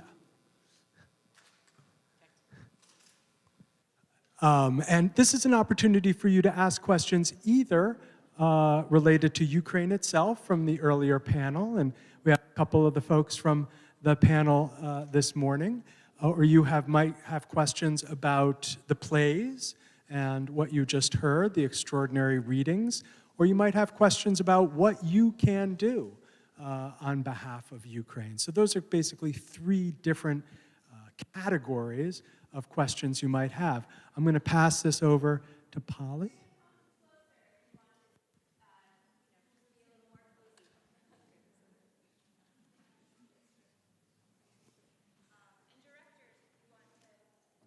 Yes, directors, anybody who can answer questions, please join us up here. So thank you, John, and yes,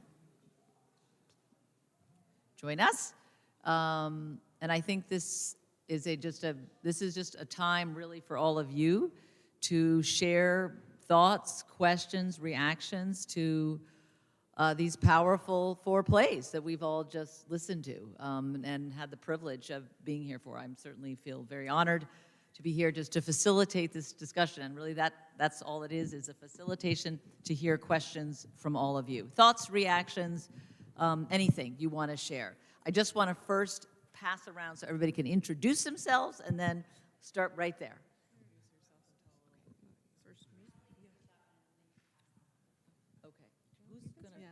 Hi, my name is Natalie, and I'm Ukrainian, and I'm actually a refugee. So I came here in June, and I'm here to share my story, how my resettlement has been going, and I'm here with my daughter.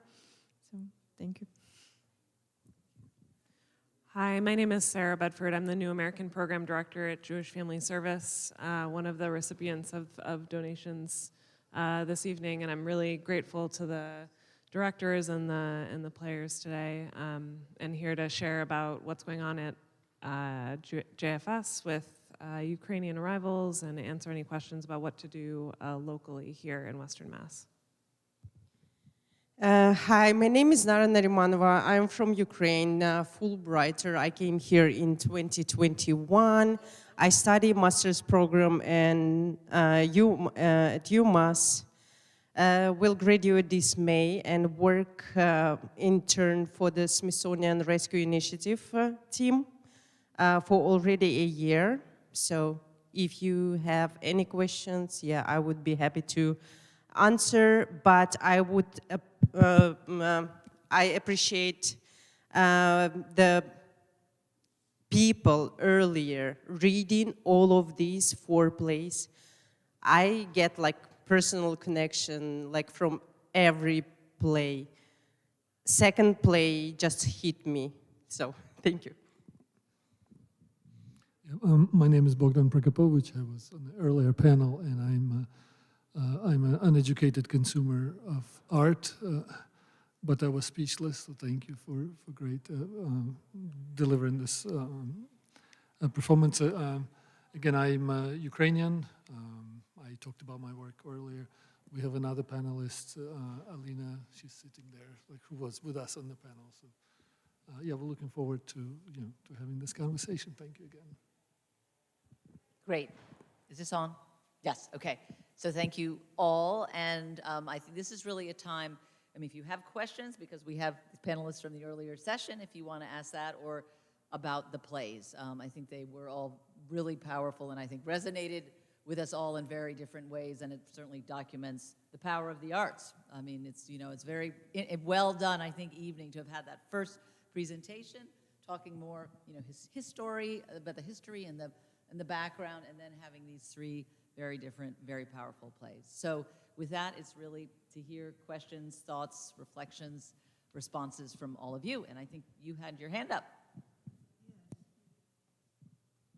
Hello. All of these plays resonated with me. I am kind of a refugee from a place.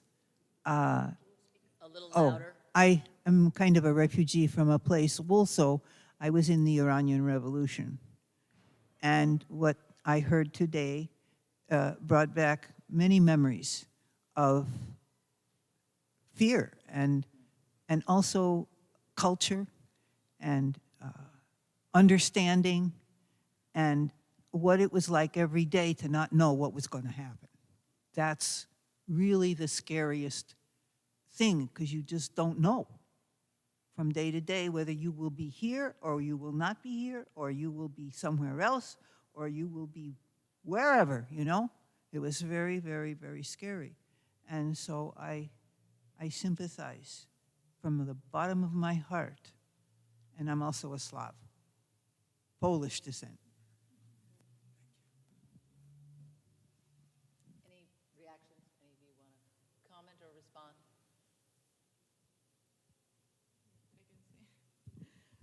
I really feel the same way right now, right here. I've been here like for 10 months. I got a job. I speak English. I feel like I'm a pretty strong person. I run a business in Ukraine. But every day I'm walking in the street and I'm asking myself, well, why I'm here, what I'm doing. I was like, well, how it happened to me. A year ago, I wouldn't even think about moving to another country and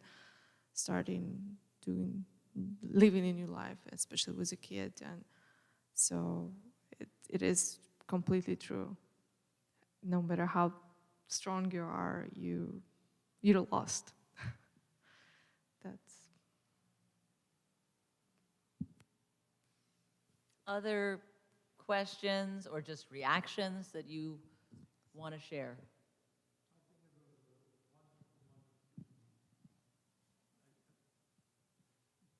Just simply to say that it was a wonderful, wonderful evening.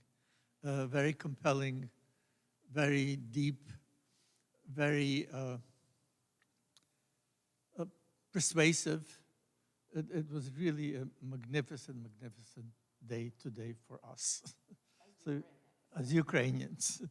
So we thank you very, very much. But Ukrainians who've been in America for a long, long, long, long time, we thank you very much.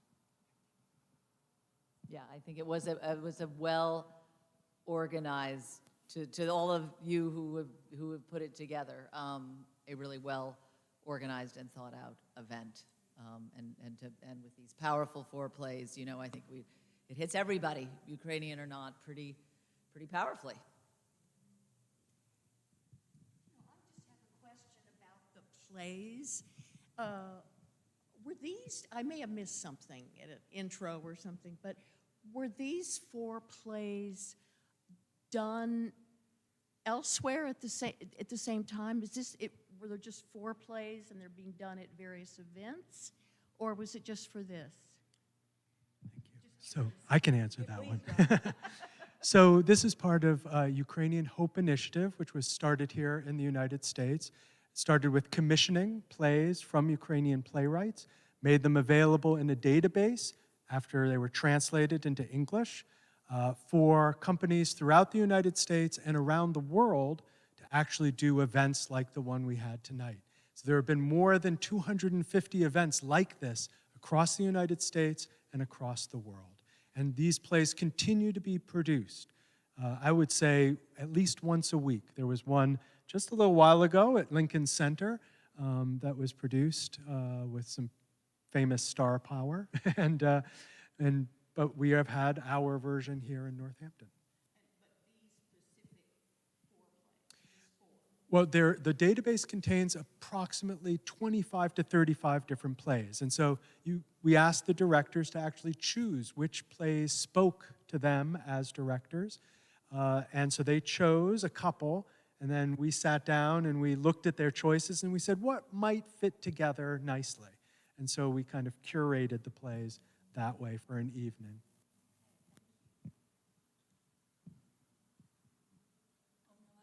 Say I read, I think there is a, oh, is this on? Oh, can you hear me? Yeah. Thanks. Okay, thanks. I think I read 30 plays, but I think there were 87 that were sent to us. Maybe some weren't translated yet. And I know they're still writing, correct? The playwrights are still writing, so there'll be more added to the database. And then each of us chose two, I guess it was two, that really hit us. And then John curated what might go together well.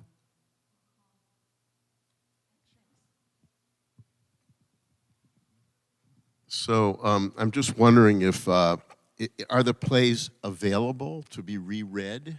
Is there a website or something we could have on our program so that we know where to go, or do we just Google this? I mean, we have the names of the playwrights, so I mean, that would be a logical way of just Googling it, and we would come up with the play, I'm assuming, with the play's name. I mean, I just thought, you know, you can look at all the news programs you want, you know, and they show, you know, people's lives coming apart. But I think theater, in its unusual kind of insight, you know, it solves the problem from the inside out, you know. And so you get a vision of, in a way, the people's soul, or their souls, or the playwright's soul. And it's just, you know, remarkable that you can then carry, you know, you can reread the play as well, but it's just, I think you know, it's easy to get complacent when you're not in, you know, the immediacy of a crisis. But when you hear these plays, it's just very different from hearing an announcer, even in the Ukraine, talking about people's lives. I mean, it doesn't have the same impact that somebody that, you know, is obviously trying to get at the deep humanity of the situation. So thank you very much for that. I'm not sure if the plays are available for reading. I mean, in part because every time we do the reading, every time the plays are read, royalties then go to the playwrights. And in fact, one of the beneficiaries of the 3 beneficiaries is a Ukrainian fund that provides money for Ukrainian theaters and playwrights. So that's part of the evening, but we will certainly explore the possibility of whether the plays are available for reading. John, following up on that, so this is being live streamed. If people want, with the link, to share it, is it still going to be available? I mean, it's being recorded, so if somebody wants to send it to their friends, or they can watch it. Yeah, I mean, they can send it along with a fundraising appeal to their friends. Right. Watch and give. And give, yeah. But that's important for anybody who's here and has enjoyed it as much as I think we all have, to share it, share the link. I wanted to just ask, I asked a colleague to come and join me to make my life a little bit easier, I think, and to make hers a little bit, hopefully not harder. But I was interested, Natalie is not a client of Jewish Family Service, but joined me on a panel to speak alongside me, a month ago or so. And her story of relocating to the United States last June was incredibly powerful for me, and I've been doing this work for 16, 18 years in refugee resettlement, So I wanted to, if it's okay, put you on the spot a little bit to talk about your, leaving and journey and decision to come here, and if you have any reflections on seeing the plays that you'd be willing to share. I'd be really interested. The only thing we had time to share between our seats and these chairs, she just said it was strong. So I think that's enough reflection, but if you wanted to share any others, I'd be interested. Is that okay? Yeah, sure. Absolutely, each place was touching me, and every word would remind me of the moment when my friend was in Ukraine, the moment when they were leaving Kharkiv. I'm from Kharkiv.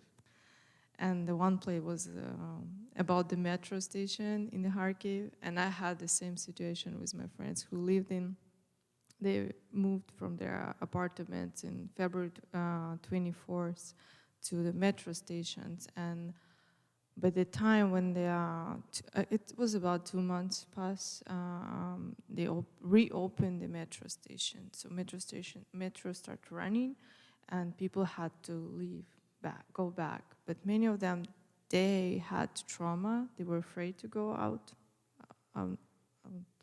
about the ground, yeah. And some of them, they didn't have a place to go. So because their apartments were destroyed, there was like a big reminder for me, and I have these friends there.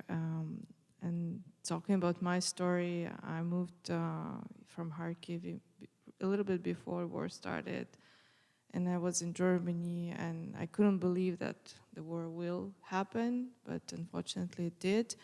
And I spent 4 months just being in Europe, volunteering. I received hundreds of requests from friends from Kharkiv, and so what I did, I was just constantly driving my car from Germany to Polish border and would bring the families to Germany and help them to settle there. And it will continue and continue. In the beginning, I felt like, okay, it will last like weeks. We just need some safe place for a little bit so people can stay safe, have food, and kids can be safe. Because in Kharkiv, it was absolutely not possible to be.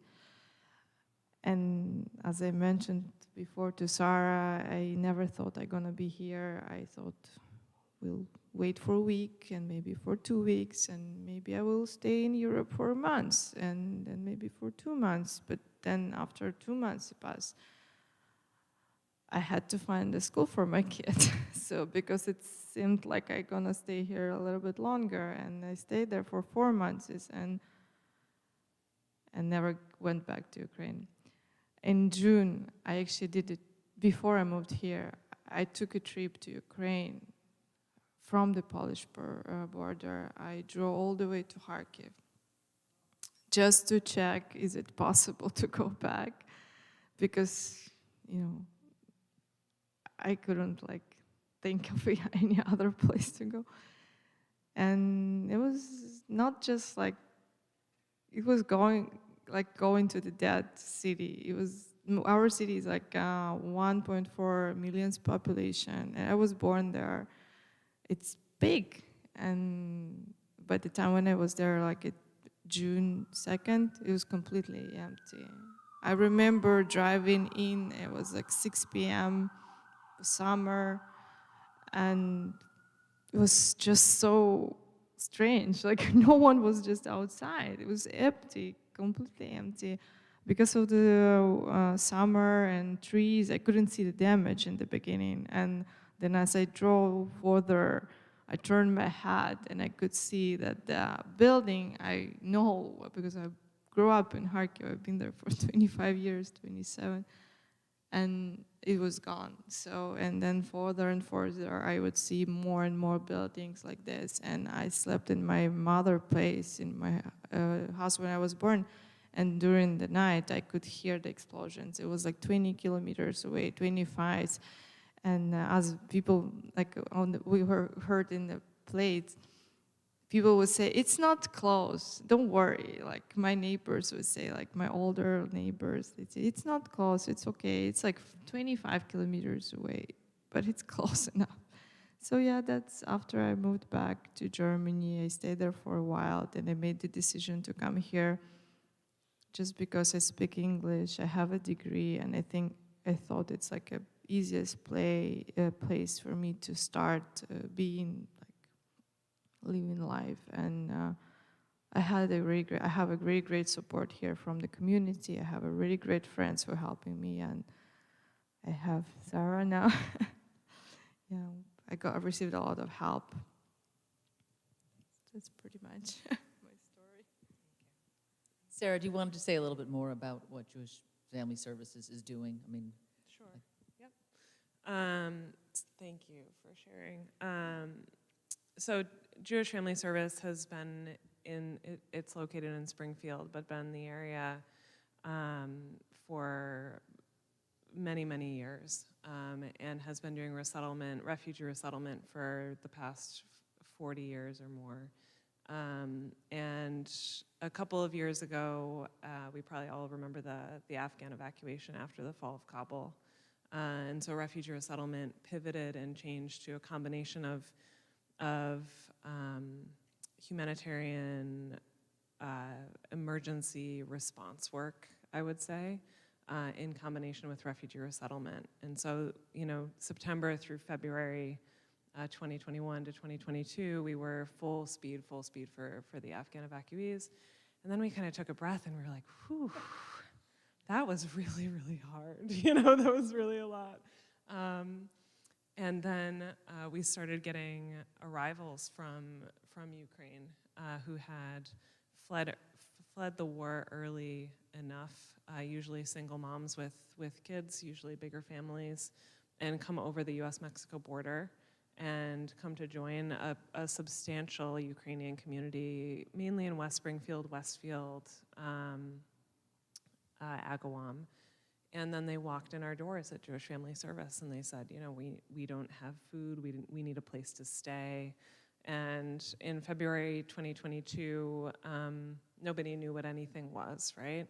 So the US government hadn't set any money aside or anything like that. So we used money from the Community Foundation of Western Mass to give emergency food assistance. We were helping people navigate health insurance for kids. We had a lot of expectant mothers navigating those services. And with time, we grew our Ukrainian services team. And I'm happy to say because of the Afghan evacuation, we were actually pretty well prepared for the continued emergency response with the Ukrainian community. So we have, a Ukrainian youth case manager. We have intensive case management for people with medical issues. We have substantial housing support, probably, I would say $500,000 at this point out the door to Ukrainian families to help them rent apartments and kind of get their feet settled. And offer an immigration attorney consultation for any Ukrainian family to figure out if they have a pathway and if they want to, which are two entirely different questions, to permanent residency in the United States. We have about 450 Ukrainian arrivals right now who have come to us requesting assistance in the past year. I would say that number is probably matched by the other two resettlement agencies in the area. So I think we're well on the way to approaching about 1,000 Ukrainian arrivals since February 2022, just here in Western Mass. And the response has been incredible with donations, with support, with community members coming forward, kind of continued after the Afghan evacuation. And events like this. I mean, this was spectacularly, deeply moving and is so reflective of all of the conversations that I've had with our Ukrainian families. I mean, a couple instances stand out where families arrive, with what they are able to take on the trains and then take to the temporary housing and then take. And we had a family arrive who were full of musicians, right? And the whole family. I mean, the 6-year-old, 7-year-old boy played an accordion. And I'm not talking like a small accordion. I'm talking like a monster accordion. And so somebody donated this small accordion, and he was like, this is the accordion, you know? And so we put out a call on Facebook for musical instruments. And I'm telling you, we have now, we have many cellos, we have many violins, we have outfitted basically an entire youth orchestra at this point. And in, I think, Amherst, there's a music store that has offered to repair for free all of the donated musical instruments. That family the kid got the extra large accordion to play. So I think there have been really joyful moments here as well in terms of the welcoming, but honestly, the majority of families that I speak to, they want the war to end, they want peace, they want to go home, and they want their lives to restart, you know. Businesses owned, returned to, schools stopped, returned to. And so we're supporting the best we can while they're here, and if that turns into a longer stay, then that's what we'll be in for as well. Thank you that's a great description, and it's amazing, critical work. And it's so complicated. I mean, it's so living proof, I mean, of the disruption of leaving. Nobody wants to leave their homes, ever. And everything that's entailed psychologically, physically, financially, on all levels. So thank you for the great work you and the other organizations are doing. I know it's getting a little late, but if there are any other, anybody want to share or ask anything else, panelists of anybody here, we'd be welcome to hear anything. And other than that, you know, this is a fundraising event, as you all know, just to say it once more. So, you know, you can tell it's incredibly important, vital work. And I think the more, you know, share the link with the fundraising information. And with that, is there anything else that any of you would like to add right now? Otherwise, I'll hand it to. Yes, go ahead. I would like to add about the plays. Thank you again for the readers' performances. Two plays hit me the most. It's the second one and the fourth one. The second one, when you were reading all the names of the cities and towns, it struck my heart. And when you said Bashtanka, I'm like, this is so small town I've been to. And then when you continued reading to Crimea, then Simferopol, which should be Akhmedshit, whatever, I'm not going to be there. But then Sevastopol, and then it just struck me, and then I just started to cry. Yeah, it's very strong in terms of really connecting with the play, especially when you know what is it talking about. And then the fourth play, of course, I used to swim a lot. The smell of the body, it just struck me too. if you don't take a shower, of course. And then Buddha, well, Buddha is silent. So yeah, thank you so much for organizing this event. It's very great, logistically planned. I've organized myself maybe thousands of events in Ukraine. So yeah, it's great. So contribute, donate, thank you. Again, I won't say anything new, right? But just want to reiterate the point about the art. I've been involved with organizations that also have been raising money. My friends, wonderful friends who have helped me before and raised money. But it's amazing how art is.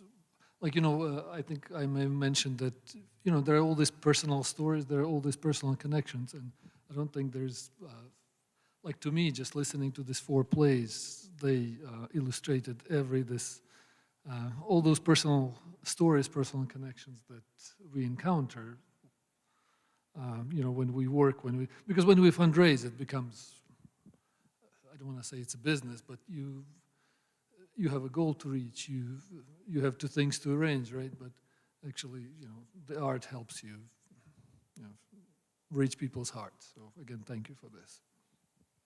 And I would just echo from the Karuna Center for Peacebuilding, which I run, you know, we use it as much as we can in active conflict situations, both preventively and in terms of recovery and reconciliation and healing. It's an amazingly powerful thing done in so many different ways. So anyways, thank you all. And I think, and really to the organizers of this incredible evening, it's a major feat and it's a lot of work, and I think it was amazingly well done. So I think, Rachel, do you want to? Yeah, I'm going to speak real quickly, Last word. just to thank you all so much, and thank you so much to, as you saw, there were just so many people who worked on this and who have spent their evening with all of us tonight. So thank you from the bottom of my heart. For those who were not here at the top, I'm Rachel F. Hirsch, co-founder of Plankubation Collective. PIC is just one of the many organizations that collaborated on this project, and it absolutely could not have happened without everyone who helped bring it together. I want to say a very special thank you to Edwards Church for being just the very best host that we could ever imagine. Thank you so much for having us. And I also wanted to say we have a lot of food left, so much food. So if anyone would like to take any food home with you, come see us after this and we will figure out how to get it home. And I want to invite our MC up again, Marta Ostapuk. Thank you so much for keeping this whole evening going. She's gonna take us out. I guess I'm on. Thank you, thank you, thank you to everyone, to presenters, speakers, actors, and most importantly to the playwrights who have, who continue to foster the Ukrainian character, the creative spirit in a land very far away from Northampton. But again, thank you, and good night.